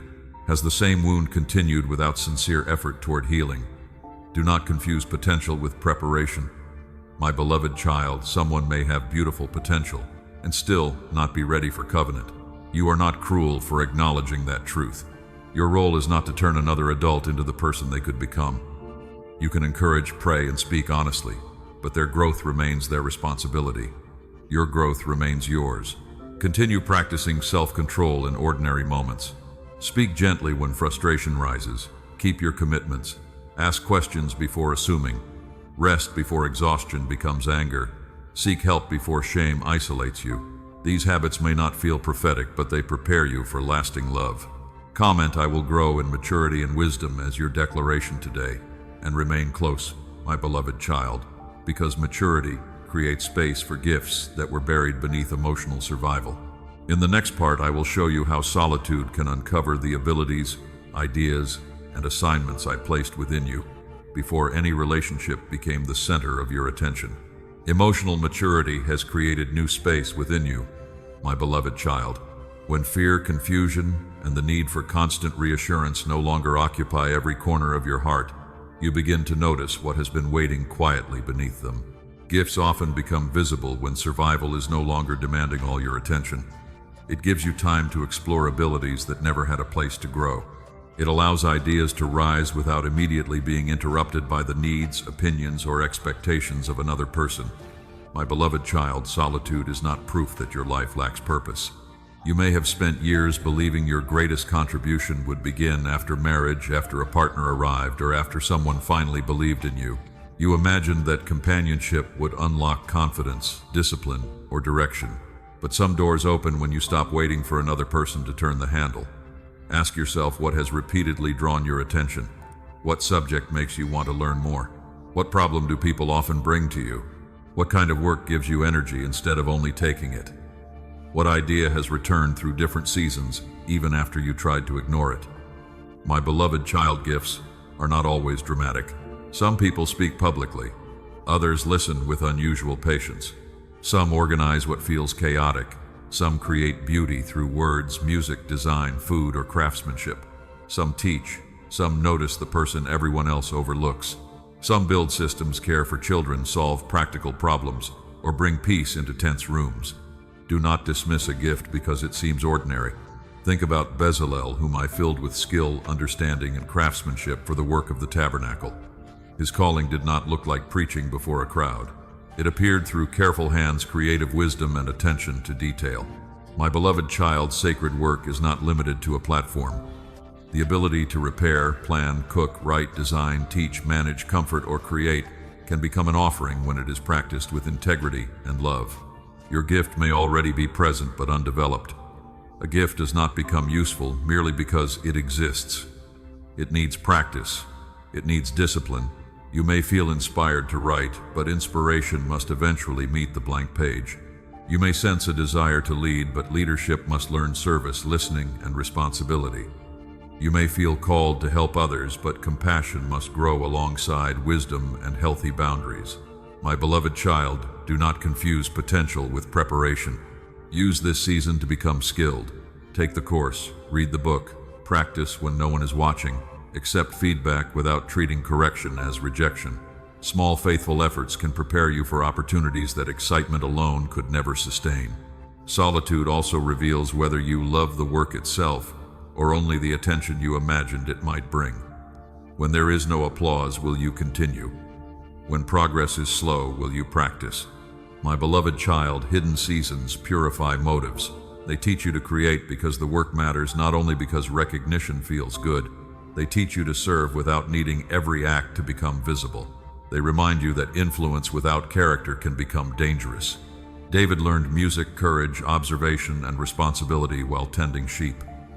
The field gave him no public title, yet the abilities formed there later served him in rooms he could not have entered by force. The quiet place was preparing him.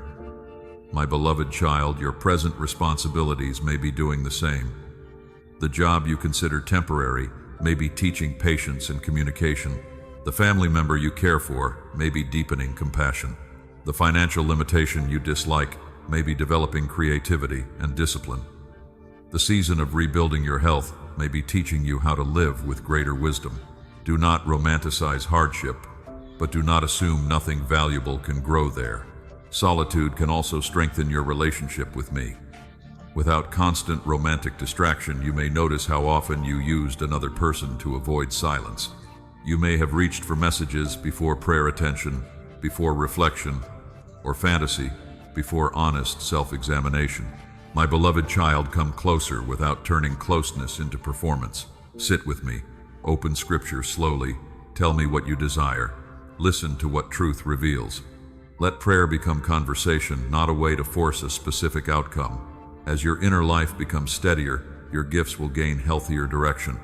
You will ask not only, what can I do, but also, who will this serve? A gift becomes mature when it moves beyond self-expression into responsibility. Your words may encourage someone who feels forgotten. Your art may help people name emotions they could not explain. Your leadership may create safety, clarity, and opportunity. Your practical skill may solve a problem that has burdened others for years. My beloved child, purpose often begins with paying attention to need. Who is being overlooked? What problem keeps repeating? Where is there confusion that you can help organize? Where is there pain that requires compassion and qualified support? Where is there a younger person who needs guidance? You do not need to save everyone. You only need to become faithful with what is truly yours. Do not isolate yourself while developing your gift. Solitude is useful, but gifts often mature through community. Let wise people test your ideas. Let others contribute strengths you do not have. Learn how to collaborate without controlling everything. My beloved child, independence is not the same as maturity. You can be confident in your assignment and still need help. You can carry vision and still receive correction. You can lead and still listen. A future relationship, if it comes, should not erase the work that has grown in this season. Healthy love will make room for both people to honor their responsibilities, gifts, and shared commitments. It may require adjustment and sacrifice, but it should not demand that one person bury everything meaningful so the other can feel important. This is why discovering your gifts now matters. You learn what needs protection. You learn what can remain flexible. You learn how to explain your calling without using it as an excuse for selfishness. You learn to build a life where love and purpose can support each other. My beloved child, begin with what is already in your hands. Do not wait for perfect resources. Do not wait until fear disappears. Do not wait for a relationship to give you permission. Write the first page. Serve the first person. Practice the skill. Make the call. Take the responsible step that is possible today. Your gift may not become a career ministry or public assignment. It may remain an important way you bring wisdom and care into ordinary life. That does not make it smaller. Faithfulness is not measured only by visibility. Comment, I will develop what God placed within me as your declaration today. And remain close, my beloved child, because gifts do not grow in isolation from your history. In the next part, I will help you identify the relationship patterns your family normalized so you can understand what must be healed, what must be unlearned, and what kind of foundation you are being called to build. The gifts you discover in solitude do not grow apart from your history, my beloved child. The way you love, trust, argue, forgive, and protect yourself was shaped long before you began choosing relationships for yourself. That is why I want you to look gently at the patterns your family handed you. This is not an invitation to blame. It is an invitation to understand. Every family carries stories, strengths, wounds, habits, and ways of surviving. Some homes teach people to speak honestly.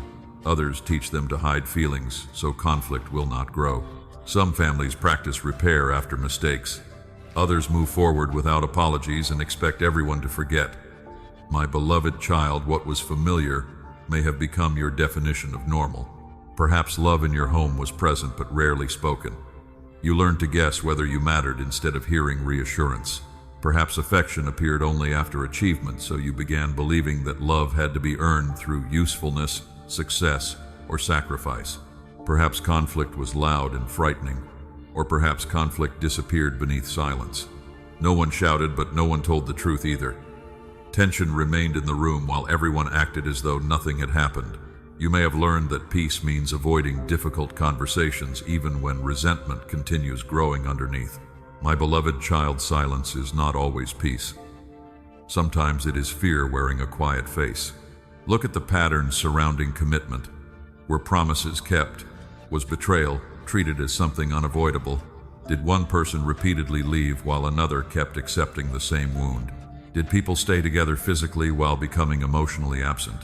You may have absorbed lessons without anyone speaking them aloud. You may have learned that love means enduring disrespect.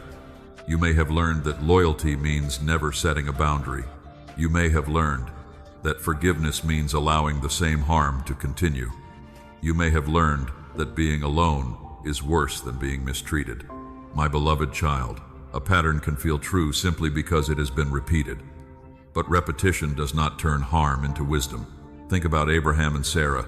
Fear led them into choices that brought pain into their household.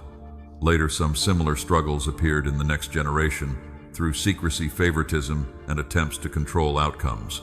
Scripture does not hide these family patterns. It shows how human fear can echo through relationships when it is not faced honestly. The lesson is not that you are trapped by your family. The lesson is that patterns become easier to repeat when they remain unnamed. My beloved child, begin by observing without exaggerating. What happened when someone became angry? Who was allowed to speak? Who had to stay quiet? Who carried the emotional burden? Who controlled the money? Who apologized? Who was expected to forgive without change? Who disappeared when responsibility became difficult? These questions can help you see what your younger self accepted as ordinary. You may also notice patterns around money. Perhaps financial secrecy created tension. Perhaps one person worked while another avoided responsibility.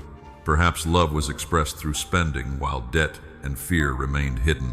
My beloved child, financial habits become relationship habits because money often reveals trust planning, honesty, and self-control. This does not mean a person must be wealthy before they deserve love. It means future partnership requires truthful conversations about work, debt, generosity, spending, saving, and shared responsibility. Look also at the way care was given. Were children expected to comfort adults? Did one person become the rescuer for everyone? Was exhaustion praised as devotion? Did people feel guilty for resting, saying no, or asking for help? You may have learned to become useful before you learned to become safe. My beloved child, this can follow you into romance. You may feel valuable only when someone needs you. You may choose wounded people because rescuing them gives you a role. You may remain in one-sided relationships because mutual care feels unfamiliar. You may call over-functioning love because your family celebrated the person who carried everything. But love was never meant to erase you. Another cycle may involve emotional distance. Perhaps adults provided food, shelter, and responsibility, but did not know how to offer tenderness, curiosity, or comfort. You may have learned to dismiss your feelings because practical needs were met. My beloved child, gratitude for what was provided does not require denial of what was missing. You can honor your family and still tell the truth. You can appreciate their sacrifices and recognize the wounds they passed forward. You can understand that they acted from what they knew without repeating what harmed you. Compassion and honesty can stand together. Some families also carry favoritism, comparison, or competition. One child becomes the responsible one. Another becomes the difficult one. Another is praised for achievement. Another is ignored until a problem appears. These roles can continue into adulthood.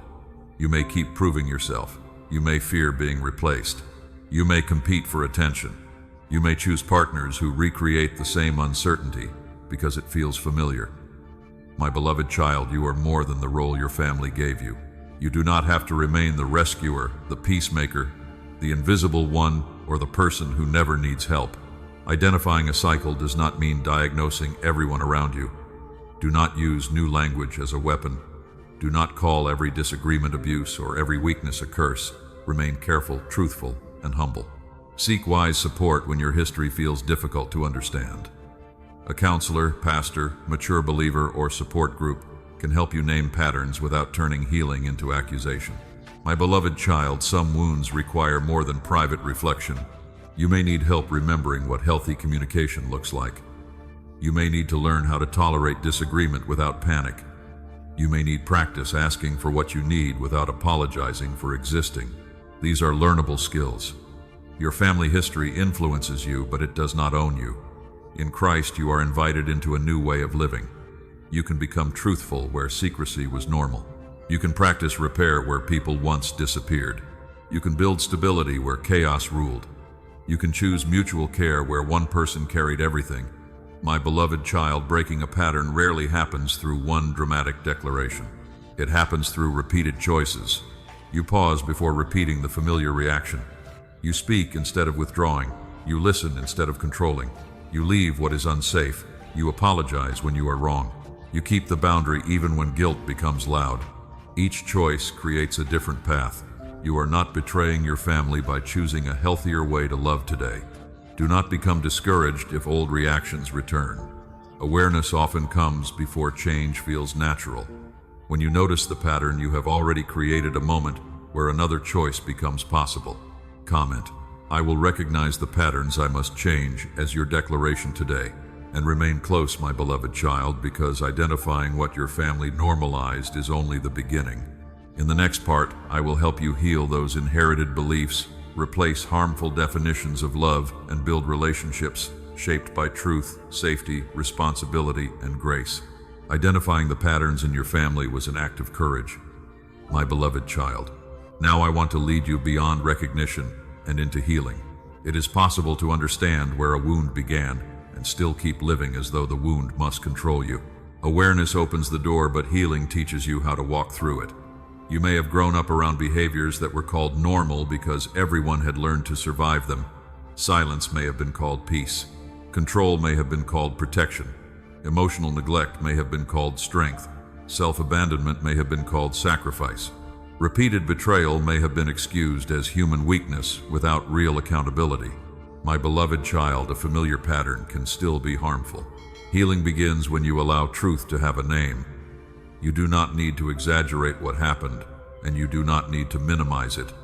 You can say that your family loved you in some ways and still failed you in others. You can honor what was good without pretending the painful parts caused no damage. Truth does not require hatred. It requires honesty. Some of you learned to remain quiet because speaking brought conflict. Now, even in safe relationships, your body becomes tense when you need to express disappointment. You rehearse simple conversations for hours. You imagine rejection before another person has responded. My beloved child, this reaction may have protected you once, but it does not have to direct your future. Healing may look like saying one honest sentence instead of hiding everything. It may sound like, "That hurt me." It may sound like, "I need time to think." It may sound like, "I cannot agree to that." It may sound like, "I care about you, but this pattern must change." These sentences may feel dangerous when silence once kept you safe. Practice them slowly. Speak with people who have shown that they can listen without punishment. Some of you learned that love meant carrying everyone. You became responsible for moods, emergencies, money, peace, and decisions that belonged to adults around you. You learned to notice what everyone needed before asking what you needed. My beloved child, responsibility can become distorted when a child is required to become the emotional parent of a household. You may now enter relationships where you immediately begin rescuing. You organize another person's life, excuse their irresponsibility, and believe that leaving would make you cruel. You may feel valuable only when someone depends on you. Healing asks you to separate love from overfunctioning. You can support someone without doing everything for them. You can encourage change without managing the process. You can care deeply and still let another adult experience the consequences of their choices. My beloved child, boundaries do not remove compassion. They protect compassion from turning into resentment. Think about Martha. She served sincerely, but her service became burdened by anxiety and comparison. Jesus did not condemn her desire to help. He invited her to notice what her heart had become while she was carrying so much. You may also need to notice what happens inside you while you serve. Are you giving freely, or are you hoping your sacrifice will make people unable to leave? Are you helping from love or from fear that your worth will disappear when you are no longer needed? Are you saying yes with your mouth while anger grows quietly within you? My beloved child, healing makes room for honest motives. Another pattern may be forgiveness without repair. Perhaps someone harmed the family, apologized quickly, and everyone was pressured to move on. No conversation addressed the damage. No boundary changed. No trust was rebuilt. You may have learned that forgiveness means pretending nothing happened. But forgiveness and reconciliation are not the same. Forgiveness releases revenge and refuses to let bitterness rule your heart. Reconciliation requires truth, repentance, safety, and visible change from both people. Trust is rebuilt through consistent behavior, not demanded through spiritual pressure. My beloved child, you can forgive and still require distance. You can release hatred and still say no. You can pray for someone and still refuse access to your private life. You can honor me without returning to a place where harm continues. Healing may also involve grieving what you did not receive. Perhaps no one asked how you felt. Perhaps affection was rare. Perhaps you had food, clothing, and shelter, yet still felt emotionally alone. Do not shame yourself for grieving what was missing. Grief is not ingratitude. It is the honest acknowledgement that your heart needed care. Bring that grief to me. Let trusted people sit with you. Speak with a qualified counselor if childhood wounds continue shaping your body, thoughts, relationships, or ability to feel safe. Seeking help does not compete with faith. It can become one of the ways wisdom and care reach you. My beloved child, healing is often both spiritual and practical. Prayer matters, scripture matters, rest matters, learning communication skills matters, understanding trauma responses matters. Practicing boundaries matters. Choosing healthy community matters. Do not demand that one prayer erase patterns built over many years. I can work suddenly, but I also work through patient practice. Some healing arrives as a moment of clarity. Other healing arrives as you choose a different response again and again. You may notice progress when you stop apologizing for every need. You may notice it when conflict no longer feels like the end of love. You may notice it when you can hear correction without collapsing into shame. You may notice it when you no longer confuse control with care. My beloved child, celebrate these quiet changes. They are evidence that the old pattern is losing authority. Healing also requires humility about the ways you may have repeated what hurt you. Perhaps you became controlling because uncertainty frightened you. Perhaps you withdrew without explanation because silence was what you knew. Perhaps you used guilt because honest requests felt unsafe. Do not defend these behaviors simply because you understand where they came from. Explanation is not exemption. Take responsibility. Apologize clearly. Ask what repair is needed. Practice another response. My beloved child, you are not condemned because you repeated a pattern. You are being invited to stop passing it forward. This work will affect the way you choose future relationships. You will become less impressed by what feels familiar and more attentive to what is healthy. You will recognize peace without calling it boring. You will value accountability more than charm. Do not rush this process because loneliness becomes loud. A new relationship cannot perform healing you are refusing to begin. It may support your growth, but it cannot replace your responsibility. Every choice becomes a stone in the foundation your future relationships and family can safely stand upon. Comment, I will heal what was once called normal as your declaration today. And remain close, my beloved child, because healing is not only about ending what was harmful, it is also about building something new. In the next part, I will show you how to create a foundation of truth, safety, honor, and faithful love that can strengthen every generation connected to your life. Healing what your family once called normal has cleared the ground, my beloved child. Now I want you to understand that freedom is not complete until a new foundation begins to rise. It is not enough to stop repeating what harmed you. You must also practice what will strengthen the people who come after you. A foundation is built before anyone sees the house. It is formed in private choices, ordinary conversations, financial decisions, apologies, boundaries, prayers, and the way you respond when no one is watching. My beloved child, future generations will learn from more than what you say. They will learn from what you tolerate. They will learn from how you handle conflict. They will learn whether love feels safe, whether truth is welcomed, whether mistakes can be repaired, and whether responsibility belongs to everyone or only to the strongest person in the room. You may never know how far one healthy choice will travel. Your influence may reach children, relatives, students, friends, and believers. Every life you touch can receive something from the foundation you are building. My beloved child, begin with truth. A healthy home does not require everyone to pretend. People should be able to say that they are hurt, confused, tired, afraid, or in need of help without being mocked or punished. Truth does not mean speaking carelessly. It means refusing to build peace on denial. Teach by example that honesty can be gentle. When you make a mistake, admit it. When you misunderstand, ask questions. When someone speaks about pain, listen before defending yourself. When repair is needed, do not wait for pride to become comfortable. My beloved child, an apology can interrupt a pattern that has traveled through a family for years. Some families never heard adults say, "I was wrong." Children learned that authority meant never admitting weakness. Later, they became adults who protected their image instead of protecting relationship. You can choose another way. Humility does not weaken leadership. It makes leadership trustworthy. Build safety too. Safety means no one should have to earn the right to be treated with dignity.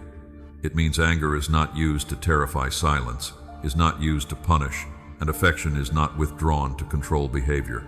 It means boundaries are respected, and help is sought when conflict becomes unsafe. My beloved child, love should not require anyone to live in fear. If you are building a future relationship, talk openly about how conflict will be handled. Decide that insults, threats, intimidation, and physical harm will not be normalized. Agree that both people can pause a conversation when emotions become too intense, then return when they are able to speak responsibly. Healthy conflict is not the absence of strong feeling. It is strong feeling guided by respect. Your foundation also needs shared responsibility. One person should not carry all the emotional labor, practical work, spiritual effort, and financial pressure, while the other remains passive. Partnership requires participation. My beloved child, ask whether each person knows how to contribute. Can they work consistently? Can they care for a home? Can they plan, communicate, and follow through? Can they notice what needs to be done without waiting to be rescued? Can they support another person without losing themselves? Build financial honesty before financial pressure arrives. Talk about debt spending, saving, generosity, work, and expectations. Do not hide purchases, accounts, or obligations. Do not use money to control another person or avoid necessary conversations. Financial peace does not require wealth. It requires truth, discipline, cooperation, and a willingness to live within what is available. The widow in the time of Elisha began with what remained in her house. The provision came through small jars gathered, filled, and managed carefully. Her story reminds you that faith and stewardship belong together. Pray for provision and create a plan. Give generously and act responsibly. Trust me, and also tell the truth about what you can afford. A new foundation includes boundaries with extended family. Love your relatives, but do not let guilt give them authority over every decision. Marriage, if it comes, will require two people to protect their shared commitments while still honoring family appropriately. My beloved child, honor does not mean surrendering every boundary. You can care for parents without allowing them to control your home. You can remain connected to siblings without participating in gossip, manipulation, or repeated chaos. You can forgive family members without giving them unrestricted access to your partner or children. A strong foundation knows where the doors are and who should hold the keys. Build faith into ordinary life rather than using it only during crisis. Let prayer be present before major decisions, but also before common days. Let Scripture shape how you speak, forgive, work, rest, and serve. My beloved child, children and younger people, notice whether faith appears only in public words or also in private character. Let them see you pray and apologize. Let them see you worship and keep your promises. Let them see you trust me and seek professional help when needed. Let them see that faith does not deny reality. It gives you courage to face reality with hope. Service is another stone in this foundation. Teach that a meaningful life includes caring for people beyond the household. Share food, visit someone lonely, support a struggling neighbor. Use your gifts responsibly, but do not make service another form of self-abandonment. My beloved child, generosity should grow beside wisdom. Your family should learn both how to give and how to rest, both how to serve and how to receive, both how to show compassion and how to recognize limits. The foundation you build will not be flawless. There will be misunderstandings, tired days, poor decisions, and moments when old patterns try to return. What makes a foundation strong is not perfection. It is the willingness to return to truth and repair what has been damaged. Do not hide failure. Use it to teach responsibility. Say, "This is not how we want to treat one another. Let us begin again." My beloved child, that sentence can change the emotional future of a household. You may worry that you are not ready because your healing is unfinished. No one enters the future with every wound resolved. The question is whether you are committed to growth, honesty, accountability, and help. A teachable person can keep building. A defensive person keeps repeating. Choose teachability. Do not wait until marriage or parenthood to practice this foundation. Build it now in friendships, work, church, finances, health, and the way you care for your own space. The habits you practice alone will follow you into shared life. My beloved child, become the environment you hope to create. Practice peace without avoidance. Practice boundaries without cruelty. Practice generosity without resentment. Practice faith without performance. Practice love without losing truth. Comment, "I will build a new foundation" as your declaration today. And remain close, my beloved child, because a strong foundation also creates freedom to complete the work that still requires your full attention. In the next part, I will show you how to recognize and finish the assignments that can only grow through focused solitude. The foundation you are building creates more than safety for the future, my beloved child. It also gives you room to finish the work that still needs your full attention. Some assignments grow best when your life is quiet enough for you to hear, think, practice, and remain consistent without constantly dividing your focus. This does not mean companionship is an obstacle. There are seasons when shared life can strengthen an assignment, and there are seasons when unfinished work requires space. Wisdom recognizes the difference. My beloved child, solitude is not the same as isolation. Isolation closes, the heart rejects help, and convinces you that no one can be trusted. Healthy solitude creates intentional quiet while remaining connected to wise people, community worship, and accountability. But not every hour needs another voice inside it. Some work requires silence long enough for an idea to become clear. You may be carrying a book that has remained unwritten, a skill that needs disciplined practice, a business that requires planning, a ministry that must be built carefully, or a course of study that demands sustained attention. My beloved child, these assignments will not finish themselves while you wait for inspiration. You must create room for them. Nehemiah carried a burden for Jerusalem before he ever stood beside the broken walls. He prayed, gathered information, made a plan, requested resources, and then worked with focus while facing distraction and opposition. His calling was spiritual, but his obedience was practical. The wall rose because prayer and disciplined action remained together. My beloved child, your assignment may also require both. Pray about the work, then make the schedule. Ask for wisdom. Then study what you do not know. Trust me for provision. Then manage what is already in your hands responsibly. Do not call delay spiritual when the real issue is avoidance. You may keep saying you are waiting for the right time when fear is actually preventing you from beginning. You may claim that the vision is too large, so you never complete the smallest step. You may imagine the finished result so often that imagination replaces effort. My beloved child, faithfulness begins with what can be done today. Write 1 page, complete 1 application, practice for 1 hour, make 1 responsible call, organize 1 part of the plan. A large assignment often moves forward through ordinary steps that seem too small to celebrate. Solitude can expose your relationship with distraction. Without another person occupying your attention, you may still fill every quiet moment with scrolling entertainment, comparison, or constant information. The room may be silent while your mind remains crowded. My beloved child, quiet must sometimes be chosen deliberately. Turn off what keeps interrupting you. Create a simple place to work. Decide when you will begin and when you will stop. Protect a few hours each week for deep attention. Discipline is not punishment. It is how you protect something meaningful from whatever feels urgent in the moment. At the same time, do not turn your assignment into another way of proving your worth. Work can become a hiding place just as romance can. You may fill every hour so you never have to feel loneliness, grief, or uncertainty. My beloved child, productivity cannot heal what truth has not reached. Let work remain part of your life, not your entire identity. Rest, eat, move your body, spend time with friends, worship with others, receive care without feeling guilty. An assignment that destroys your health, relationships, and integrity is not being stewarded wisely. You may also need flexibility. Some seasons require travel relocation, unusual hours, or financial sacrifice. A relationship could make those decisions more complex, especially if both people are not prepared to communicate and adjust. This does not mean a future partner would automatically become a distraction. It means your present season may allow you to move with fewer shared obligations while certain foundations are still being established. My beloved child, use that freedom responsibly. Do not waste it, only wishing for the responsibilities you do not yet have. Complete what belongs to this chapter. Pay attention to unfinished commitments.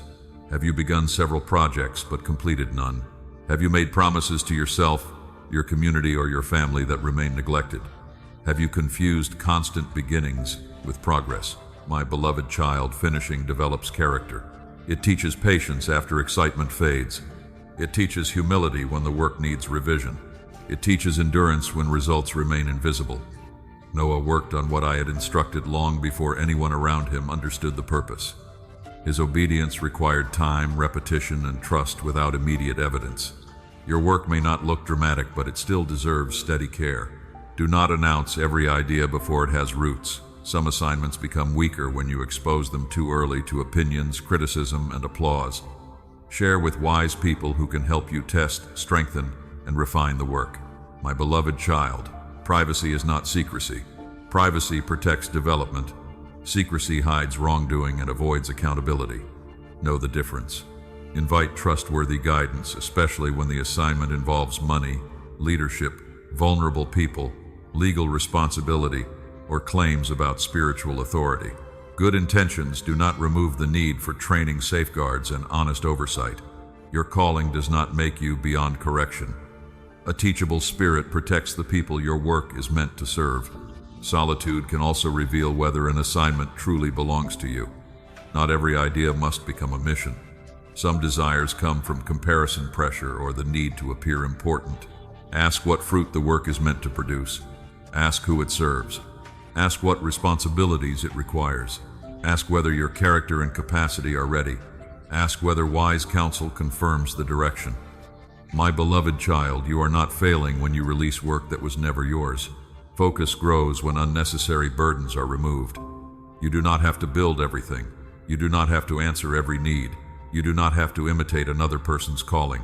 Complete what has genuinely been placed in your hands. As you work, expect resistance that is ordinary rather than mysterious. You may become tired. Technology may fail. Plans may need revision. Money may be limited. People may misunderstand. Do not interpret every difficulty as a command to stop. But do not interpret every difficulty as proof that you must continue either. Pause, evaluate, seek wisdom, adjust the plan when truth requires it. Faithfulness is not stubbornness. My beloved child, this quiet work is preparing more than a finished project. It is building patience, focus, humility, courage, and self-control within you. Those qualities will strengthen future relationships too.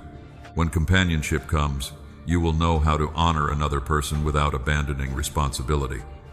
You will know how to create shared rhythms of work, rest, worship, and connection. You will bring something developed, not merely something imagined. Comment, I will finish the work in my hands as your declaration today. And remain close, my beloved child, because focused solitude teaches you to recognize which voices deserve your attention. In the next part, I will show you how to hear my guidance without confusing it with pressure, fear, fantasy, or the expectations of other people. Focused solitude has taught you to protect your attention, my beloved child. Now I want to help you recognize which voices deserve to shape your decisions. Quiet does not automatically create clarity.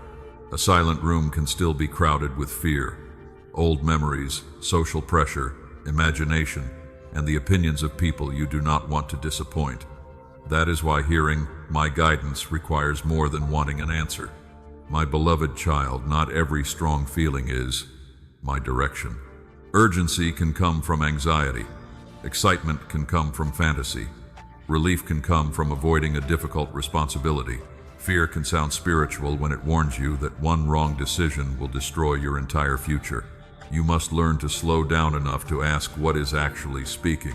Some of you have prayed about a relationship while already deciding what answer you wanted. Then every song, dream, message, or coincidence became confirmation. You searched for signs while ignoring patterns that were already visible. My beloved child, I will never ask you to abandon truth in order to preserve a fantasy. If a person repeatedly lies, manipulates, pressures, or disrespects your boundaries, a meaningful dream does not make the relationship safe. If your values, direction, and understanding of commitment remain deeply divided, emotional intensity cannot create lasting agreement. My guidance will not require you to call confusion peace. Begin with Scripture. My voice will not contradict the character and wisdom already revealed there. I will not lead you toward deception, cruelty, exploitation, revenge, or self-destruction. I will not ask you to excuse harm by calling it sacrifice. I will not make manipulation holy by covering it with spiritual language. My beloved child, Scripture is not a tool for forcing a personal desire. It is a lamp that helps you see where you are walking. Read the surrounding passage. Learn the context. Ask what it reveals about my character, human responsibility, love, justice, wisdom, and truth. Do not take one sentence and use it to avoid every other form of discernment. Remember young Samuel. He heard his name but did not immediately understand who was calling. He needed guidance from Eli before he learned to respond. His experience shows that spiritual sensitivity can grow through patient listening and wise instruction. My beloved child, needing counsel does not mean you lack faith. Seek people whose lives show humility, wisdom, and healthy fruit. Speak with mature believers, pastors, counselors, or trusted mentors who are not emotionally invested in controlling your choice. Wise counsel cannot replace your responsibility, but it can expose what emotion has hidden. Pay attention to character. My guidance will often become clearer through the kind of person a decision is forming you to become. Ask whether the path is moving you toward honesty, patience, courage, responsibility, compassion, and self-control. Or is it making you secretive, obsessive, reckless, isolated, and unable to hear correction? My beloved child, fruit matters. A relationship that repeatedly pulls you away from integrity deserves serious examination, no matter how spiritual the connection feels. Peace matters too, but understand peace correctly. Peace is not always the absence of discomfort. You may feel nervous while making a healthy decision because growth is unfamiliar. You may feel sad while ending an unhealthy pattern because grief is real. Obedience can still include trembling. The peace I give is deeper than temporary relief. It allows you to remain honest. It does not demand that you rush. It does not collapse when someone pressures you. It gives you enough steadiness to ask questions, gather facts, and accept reality. My beloved child, pressure often imitates guidance by saying, "Decide now or you will lose everything." Wisdom says, "Slow down enough to see clearly." Someone who is safe for commitment will not demand that you ignore your questions, isolate from trusted people, or make promises before trust has formed. They will respect a thoughtful process. Time can reveal what urgency tries to hide. Notice whether the direction remains consistent after emotion settles. A desire that feels certain at midnight may look different after sleep, prayer, and honest conversation. A decision made during loneliness may change when you reconnect with healthy community. My beloved child, give important choices enough time to breathe. Do not demand instant certainty where I am inviting mature discernment. Sometimes you will still need to choose without complete clarity. Gather what you know, seek wisdom, consider responsibility, and take the most faithful step available. You do not need supernatural certainty before every ordinary decision. I can guide you while you move humbly. A closed door is not always rejection from me. An open door is not always approval from me. Opportunities can close because of timing, human choices, limited resources, or practical circumstances. Opportunities can open and still require discernment. My beloved child, do not build your theology from one outcome. Ask what the situation teaches, but remain careful about claiming that you know every reason behind it. This protects you from disappointment and spiritual pride. You may also need to separate my voice from family expectations. Some relatives may pressure you to marry because they fear your life will remain incomplete. Others may resist a healthy relationship because it does not fit their preferences, culture, or plans. Honor people without surrendering your responsibility to choose wisely. Listen respectfully. Consider their concerns. Then examine whether those concerns are based on character and truth or on control, image, and fear. My beloved child, human approval is not the same as my guidance. Social comparison can interfere too. Watching others marry, travel, buy homes, or raise children may make you feel that you must act quickly. But another person's season cannot tell you what your next step should be. Comparison creates noise because it turns their blessing into your deadline. Return to your own responsibilities. What is true now? What remains unresolved? What needs preparation? What choice supports integrity today? My beloved child, hearing me becomes easier when you stop demanding that guidance remove every uncertainty. Trust does not always receive the full map. Sometimes it receives enough light for the next faithful step. You may pray and still need to research. You may trust and still need to ask questions. You may feel peace and still need a plan. You may receive counsel and still need to decide. Spiritual guidance and practical wisdom belong together. Keep a record of what you are discerning. Write the question, the facts, the fears, the desires, the counsel you received, and the principles from Scripture that apply. Return later and notice what remains steady. My beloved child, clarity often grows through reflection. Do not be afraid to revise your understanding. Humility can say, I believed this was my direction, but new truth requires me to reconsider. Changing course after learning more is not failure, it is maturity. Comment, I will listen with patience and wisdom as your declaration today, and remain close, my beloved child, because learning to hear clearly prepares you to understand timing without forcing it. In the next part, I will show you how two lives can be prepared separately before they are ready to walk together with honesty, maturity, and shared purpose. Learning to hear me clearly prepares you to understand timing without forcing it, my beloved child. When you stop confusing pressure with guidance, you become able to see that readiness is not only about your desire. A healthy relationship involves two people, and both lives need room to grow before they can carry shared responsibility well. You may feel ready because your heart longs for companionship, but longing and readiness are not always the same. You may be ready to love yet still need greater patience in conflict. You may be ready to commit yet still need healing from patterns that make trust difficult. You may be ready to meet someone yet not ready to share money decisions, family responsibilities, and daily life with wisdom. My beloved child, preparation is deeper than romantic hope. It includes the way you communicate when you are disappointed. It includes whether you can admit when you are wrong. It includes whether you know how to rest, work, manage money, keep promises, and ask for help. It includes whether your faith remains steady when another person cannot immediately reassure you. The person you may one day meet will also bring a history, a family, wounds, habits, gifts, fears, and responsibilities. They may be learning lessons now that you cannot see. They may be healing from disappointment, developing discipline, strengthening faith, or discovering the work placed in their hands. My beloved child, do not build your peace on an imagined person whose life you cannot observe. Ask me to form whoever may share your future, but do not pretend you know who they are, where they are, or exactly what I am doing in them. Let prayer become an act of trust rather than a way to create a private story and call it certainty. Then return your attention to the life in front of you. My beloved child, you are not responsible for preparing another person from a distance. You are responsible for how you live today. Consider Aquila and Priscilla. Scripture presents them as people who worked together, served together, opened their home, and helped others understand truth more clearly. Their partnership was not built only on affection. It was strengthened by shared faith, service, hospitality, and responsibility. Their example reminds you that partnership becomes meaningful when two people bring developed character into a shared assignment. My beloved child, unity does not mean losing individuality. Two people can walk together while carrying different gifts. One may be more reflective while the other acts quickly. One may be gifted in planning while the other brings warmth and encouragement. Difference does not have to create division when humility is present, but difference becomes painful when one person refuses growth. A relationship cannot remain healthy if one person carries all the responsibility for communication, repair, faith, money planning, and emotional safety. Shared life requires shared participation. This is why preparation matters before commitment becomes deep.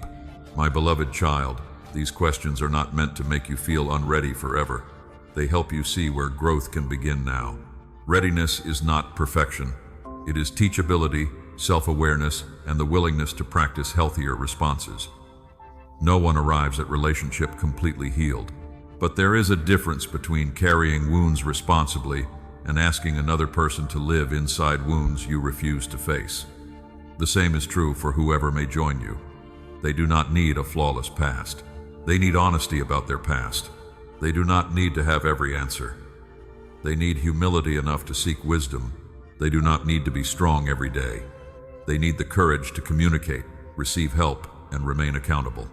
My beloved child, do not romanticize potential while ignoring present readiness. You may meet someone whose heart is sincere, but whose life is not prepared for covenant. They may love deeply yet avoid responsibility. They may speak about purpose while living without discipline. They may desire marriage while refusing to address addiction, debt, anger, dishonesty, or emotional instability. You are not required to commit to someone because you can imagine who they might become. Let change become visible before you build your future around it. My beloved child, timing protects more than a meeting. It protects what happens after the meeting. Two people can encounter each other when attraction is strong but character is still fragile. They may move quickly, create promises, and then discover that their lives cannot yet carry the weight they placed upon the relationship. My beloved child, hidden formation still matters for you. The quiet work you have been doing is not less important because no future partner can see it yet. Every honest budget, repaired friendship, counseling session, prayer, completed responsibility, and boundary you maintain is shaping the person you will bring into any future relationship. Do not perform growth to attract someone. Practice growth because truth is worth living. If partnership comes, your preparation will bless it. If your path unfolds differently than you imagined, no faithful growth will be wasted. My beloved child, I will not reduce your purpose to whether you marry. You are already called to love, serve, build, learn, worship, and live responsibly. Marriage can become one expression of shared purpose, but it is not the only evidence that your life is fruitful. This protects you from treating another person as the final reward for obedience. Love is a gift, not payment. Partnership is a responsibility, not proof that you earned my favor. When you understand this, waiting becomes less like bargaining. You stop saying, "I have changed, so someone must arrive now." You begin saying, "I will continue becoming faithful because this is who I am called to be." My beloved child, preparation also includes learning how to receive love. Some of you know how to give but become uncomfortable when someone serves you. You may distrust kindness, minimize your needs, or pull away when affection becomes steady. A future relationship cannot become mutual if you only know how to carry and never how to be carried. My beloved child, both lives must have room for truth. That means neither person should hide important realities in order to secure commitment. Health concerns, financial obligations, family responsibilities, past choices, children, faith convictions, and future goals deserve honest conversation at the appropriate time. Secrecy may create temporary closeness, but truth creates a foundation that can endure. Do not fear that honesty will drive the right person away. Truth may reveal incompatibility, but discovering that before deeper commitment is mercy, not failure. My beloved child, let preparation remain patient. You do not need to search every room wondering whether someone is the answer. You do not need to turn every meaningful conversation into a prophecy. Meet people as people. Observe character. Remain open. Move slowly enough for reality to become visible. Comment, "I will prepare my life with wisdom" as your declaration today. And remain close, my beloved child, because preparation still requires patience when the season has not changed. In the next part, I will show you how to wait for the right season without lowering your standards, worshiping a timeline, or settling simply because loneliness has become loud. Preparation has taught you that two lives need time to become ready. My beloved child, now you must learn how to wait without allowing loneliness to bargain away what wisdom has built. Waiting is not always easy. You may ask how long patience should last. You may wonder whether your standards are too high. You may fear that each passing year is closing a door. My beloved child, do not let fear turn time into an enemy. Time does not automatically mean rejection. Sometimes waiting protects you from confusing emotional urgency with lasting readiness, and it gives your own character time to become steadier, clearer, and more capable of building healthy commitment. It may reveal what haste would have hidden. It may give character room to become visible. Healthy love does not need to be forced into existence. You cannot create readiness by becoming more available, more impressive, or more willing to ignore your own needs. You cannot persuade someone into maturity. You cannot carry both sides of a relationship and call the result unity. My beloved child, settling often begins quietly. It begins when you say, "At least someone wants me." It begins when you excuse inconsistency because the loneliness feels worse. It begins when you reduce an important boundary so the connection will continue. It begins when you tell yourself that disrespect is normal because no person is perfect. No person is perfect, but imperfection is not the same as repeated harm without accountability. A healthy standard does not demand flawlessness. It asks for truth, humility, responsibility, respect, and willingness to grow. My beloved child, do not lower what protects your dignity simply because attention has arrived. Attention is not commitment. Chemistry is not character. A shared interest is not a shared foundation. A powerful beginning is not proof of a sustainable future. Let the relationship become real before you give it a permanent meaning. Consider Isaac and Rebekah. Their story began through family prayer travel and a meeting shaped by circumstances neither controlled completely. Scripture gives you wisdom, not a private timetable. My beloved child, do not turn another person's story into pressure against your own. Some people meet early, some meet later, some marry after long waiting, some build meaningful lives without marriage. Your worth does not increase or decrease according to which path becomes yours. This truth will protect you from worshiping a timeline.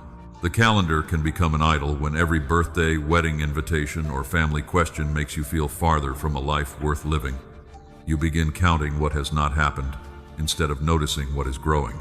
My beloved child, time is passing for everyone, but life is not passing you by when you are living with purpose, love, honesty, and faith. Do not compare your hidden process with another person's visible celebration. Their blessing is not evidence that you have been forgotten. Bless them without making their season your deadline. Comparison makes you vulnerable to counterfeits because it creates urgency. When urgency becomes loud, almost any connection can look like an answer. My beloved child, ask a better question. Not, can this person remove my loneliness? Ask, can we practice truth, respect, responsibility, and shared direction together? Not, are they interested in me? Ask, are they prepared to love with consistency? Not, could this become marriage? Ask, what is the relationship producing right now? These questions return you to reality. Waiting without settling also requires accepting disappointment. You may meet someone promising and later discover a serious difference in values, readiness, or direction. Ending that connection may feel like losing time. My beloved child, truth discovered early is not wasted time. It is protection from building more deeply on a foundation that cannot carry the future. You may grieve what could have been. Grieve honestly, but do not remain because you are afraid to begin again. Time already invested is not a reason to invest more where responsibility, safety, or mutuality is absent. Patience does not mean staying indefinitely in confusion. Patience gives healthy growth room. Confusion without progress needs boundaries. Notice whether difficult conversations create greater clarity. Notice whether apologies produce changed behavior. Notice whether both people are moving toward commitment or one person is maintaining access without responsibility. My beloved child, waiting for the right season does not mean waiting forever for one unavailable person. Sometimes the season changes when you release the person you expected to change. You may need to stop interpreting potential as a promise.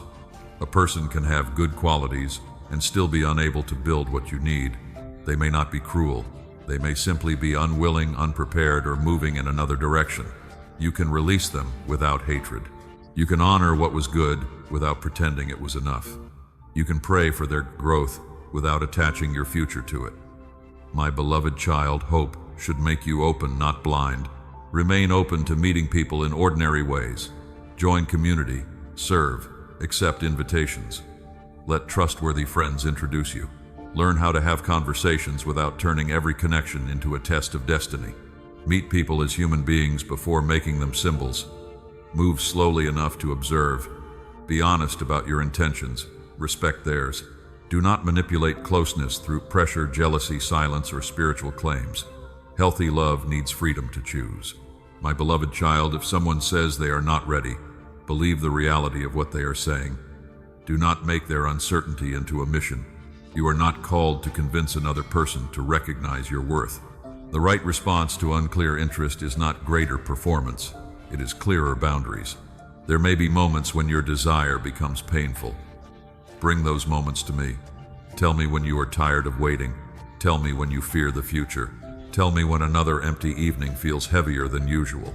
I will meet you without shame, but I will not ask you to use another person as medicine for pain that needs truth, community, rest, or healing. My beloved child, waiting well is active. It keeps building friendships. It keeps caring for health. It keeps serving. It keeps learning. It keeps managing money wisely. It keeps making room for joy that does not depend on romance. Waiting well does not stare at the door all day. It lives faithfully in the room already open. You may still hope for marriage. Hold that hope with open hands. Do not turn it into a demand, a prophecy, or the only future you are willing to call good. Let me remain greater than one desired outcome. If partnership comes, receive it with wisdom. If it comes later, keep living. If your path unfolds differently, your life can still be fruitful, connected, loving, and deeply meaningful. My beloved child, the right season will never require you to abandon truth in order to enter it. Comment, "I will wait without settling" as your declaration today. And remain close, my beloved child, because waiting becomes healthier when each day has purpose. In the next part, I will show you how to steward your single season wisely through faith, healing, work, finances, community service, health, and contentment. Waiting without settling becomes healthier when each day has purpose. My beloved child, you were never meant to spend this season staring at a closed door, measuring your worth by whether it opens. Stewardship means receiving the life already in your hands and caring for it with attention, gratitude, discipline, and hope. This season is not empty time. It is living time. It is time to deepen your faith, strengthen your habits, heal what still hurts, and build a life that reflects truth before any relationship changes your circumstances. My beloved child, begin with your relationship with me. Do not come to prayer only to ask when someone will arrive. Bring your whole life. Bring your work, fears, friendships, family responsibilities, health, finances, questions, and gratitude. Let prayer become fellowship rather than negotiation. Open Scripture without using every passage to search for a hidden promise about marriage. Read to know my character. Read to understand wisdom, justice, mercy, courage, patience, and love. Let truth reshape the way you live now. Mary sat at the feet of Jesus while many demands surrounded her. Her attention was not wasted. She chose what would steady her heart before activity pulled her in every direction. My beloved child, make room to listen. Stewardship also means continuing your healing. Do not assume time alone will repair every wound. Time can create distance, but healing requires honesty, support, and new choices. If past relationships still control your reactions, seek help. If childhood patterns keep shaping whom you trust, speak with someone qualified and wise. My beloved child, counseling is not evidence that prayer failed. It can be one of the ways care reaches places you cannot untangle alone. Practice forgiveness without denying harm. Practice boundaries without becoming cruel. Practice communication before you need it in a romantic relationship. Learn how to say what you feel, ask for what you need. Listen without preparing a defense, and apologize without excuses. These skills will strengthen every relationship in your life. Use this season to develop your purpose too. You may have gifts that need study training or discipline practice. Do not wait for a partner to encourage what you already know deserves attention. Take the course, learn the skill, build the plan. Complete the work that has remained unfinished. My beloved child, purpose does not always become a public platform. It may appear in faithful work, caring for family, serving your church, mentoring someone younger, creating a peaceful home, or solving a practical problem in your community. Do not measure calling only by visibility. Ask what has been placed in your hands and how you can serve with it today. Steward your work honestly. Arrive when you said you would. Do what you can with excellence. Treat people with dignity. My beloved child, ordinary faithfulness builds a stable life. Your finances need stewardship too. A future relationship will not automatically repair financial habits you refuse to face now. Learn what comes in, what goes out, and what obligations you carry. Create a simple plan. Reduce unnecessary debt when possible. Save gradually. Give with wisdom. Financial maturity is not about becoming wealthy before you deserve companionship. It is about becoming truthful, responsible, and willing to make decisions based on reality. The servant entrusted with resources was expected to handle what had been placed in his care. The amount was not the central issue. Faithfulness was. My beloved child, begin with what you have. Do not compare your income with another person's. Do not spend to appear successful. Do not use shopping, gambling, or constant entertainment to numb an empty evening. Ask for qualified advice when you need it. Small habits practiced consistently can create peace that dramatic promises cannot. Care for your body as well. Loneliness can disturb sleep, appetite, energy, and motivation. You may stop caring for yourself because no one else is watching, but your body is not valuable only when someone desires it. My beloved child, your health deserves care now. Eat with balance. Move in ways appropriate for your condition. Attend medical appointments. Take prescribed treatment responsibly. Rest before exhaustion becomes your normal state. Do not punish your body in an attempt to become more attractive or prove discipline. Care should grow from gratitude, not self-rejection. Your mental health matters too. Pay attention when sadness becomes persistent, when anxiety interferes with daily life, or when isolation begins closing you off from everyone. Reach for professional help and trusted support. Faith does not require you to suffer silently. Build community. Singleness should not mean living without deep connection. Strengthen friendships where care moves in both directions. Share meals. Join worship. Participate in groups where honesty and accountability are possible. Let people know you beyond your strongest appearance. My beloved child, do not save every form of closeness for romance. Friendship can carry laughter, loyalty, comfort, challenge, and shared purpose. Older believers can offer wisdom. Younger people can awaken responsibility and generosity. Community can remind you that your life already belongs within a larger story. Serve without making service another way to avoid yourself. Volunteer because love has moved you, not because you need everyone to depend on you. Give what is wise. Respect your limits. Let service develop humility and compassion without returning you to the role of rescuer. My beloved child, you are called to help, not to become everyone's answer. Contentment is one of the deepest forms of stewardship. Contentment does not mean you no longer desire marriage. It means desire no longer controls your peace. It means you can enjoy today without demanding that today become tomorrow. Paul learned contentment through changing circumstances. His confidence did not depend on comfort, abundance, or approval. He learned that strength could remain while conditions changed. My beloved child, contentment is learned. Practice gratitude. Notice the safe home, the faithful friend, the meal, the sunrise, the work completed, the prayer answered, and the strength that carried you through another day. Gratitude does not erase longing. It keeps longing from erasing everything else. Create joy intentionally. Your life does not become worthy of celebration only when someone stands beside you. My beloved child, a future partner, if one becomes part of your story, should complement the life you are building, not become the missing foundation beneath it. They should meet a person who knows how to pray, work, rest, communicate, serve, manage responsibility, and receive love. You do not steward this season to earn marriage. You steward it because faithfulness matters. If marriage comes, these habits will strengthen it. If it comes later, these habits will sustain you. If your path unfolds differently, they will still make your life fruitful, connected, and meaningful. Do not wait passively for someone to begin your future. Live responsibly now. Love people now. Develop your gifts now. Care for your health now. Build peace now. Comment, "I will steward this season wisely," as your declaration today. And remain close, my beloved child, because this journey is almost complete. In the final part, I will gather every truth we have walked through and show you how to move forward, knowing you are not behind, forgotten, or waiting for your life to begin. You have learned how to steward this season wisely, my beloved child. Now I want you to lift your eyes from the calendar and see the road you have already traveled. You are not standing where you began. Something within you has become steadier, clearer, and more honest. At the beginning, you asked why love had not unfolded the way you expected.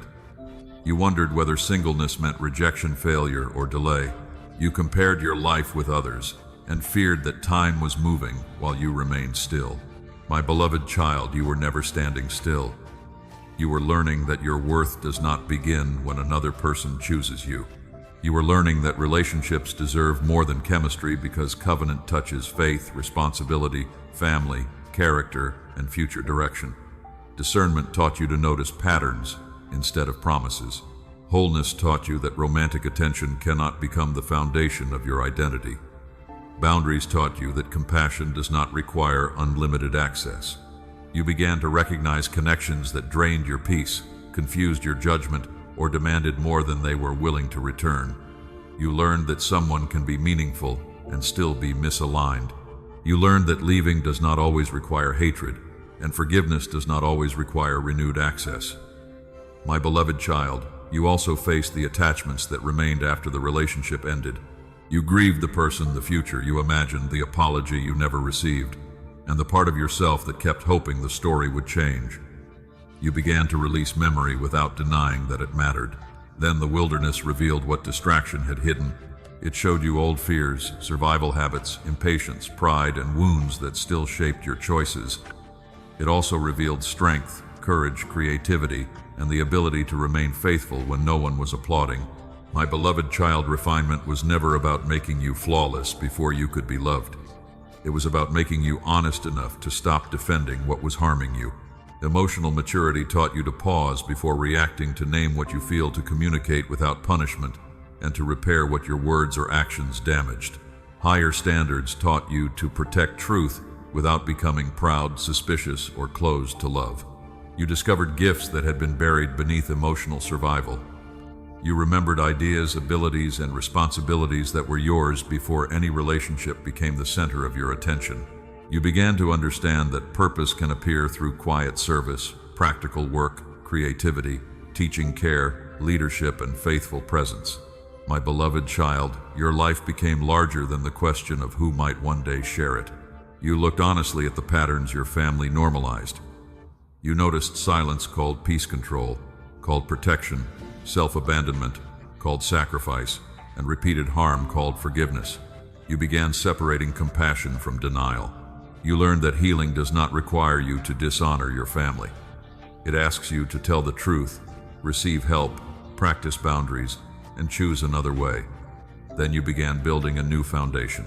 A foundation where apologies are possible, where money is handled honestly, where anger does not become intimidation, where faith appears in private character, not only public words, where service and rest can exist together, where love makes room for truth, safety, responsibility, and repair. My beloved child, this foundation matters whether or not you ever become a spouse or parent. Every friendship, workplace, church, household, and community you enter can be strengthened by the person you are becoming. You also learn to complete the work that requires solitude. You stopped treating quiet as empty space and began using it for prayer, study, discipline, planning, creation, and service. You learned that solitude is not isolation. You can protect focus while remaining connected to wise people who challenge, encourage, and support you. You learned to hear my guidance without turning every feeling, dream, coincidence, open door, or closed door into certainty. You learned to test what you sense through scripture, character, peace, evidence-wise, counsel, and patience. My beloved child, humility became part of hearing clearly. You no longer need to claim that you know every reason behind every ending. You no longer need to turn every connection into prophecy. You can move with faith while admitting what you do not know. You learned that readiness involves two lives, not one desire. If partnership becomes part of your story, both people will need honesty, healing, responsibility, communication, and shared direction. Love is a gift, not proof that you earned my favor. Marriage can be meaningful, but it is not the only evidence of a fruitful life. My beloved child, this truth allows you to wait without settling. You do not need to lower your standards because another birthday arrives. You do not need to call inconsistency commitment because loneliness feels loud. You do not need to stay with an unavailable person because beginning again feels painful. You can hope without forcing. You can desire without demanding. You can remain open without becoming careless. Now walk forward with this freedom. Do not return to measuring your progress by engagement announcements, wedding invitations, or questions from people who do not understand your journey. When comparison returns, remember what has already grown. When loneliness returns, reach for healthy community instead of unhealthy access. When an old attachment calls, return to the pattern, not only the memory. When fear tells you to settle, return to truth. When uncertainty makes you impatient, take the next faithful step that belongs to today. My beloved child, your story is not waiting to begin.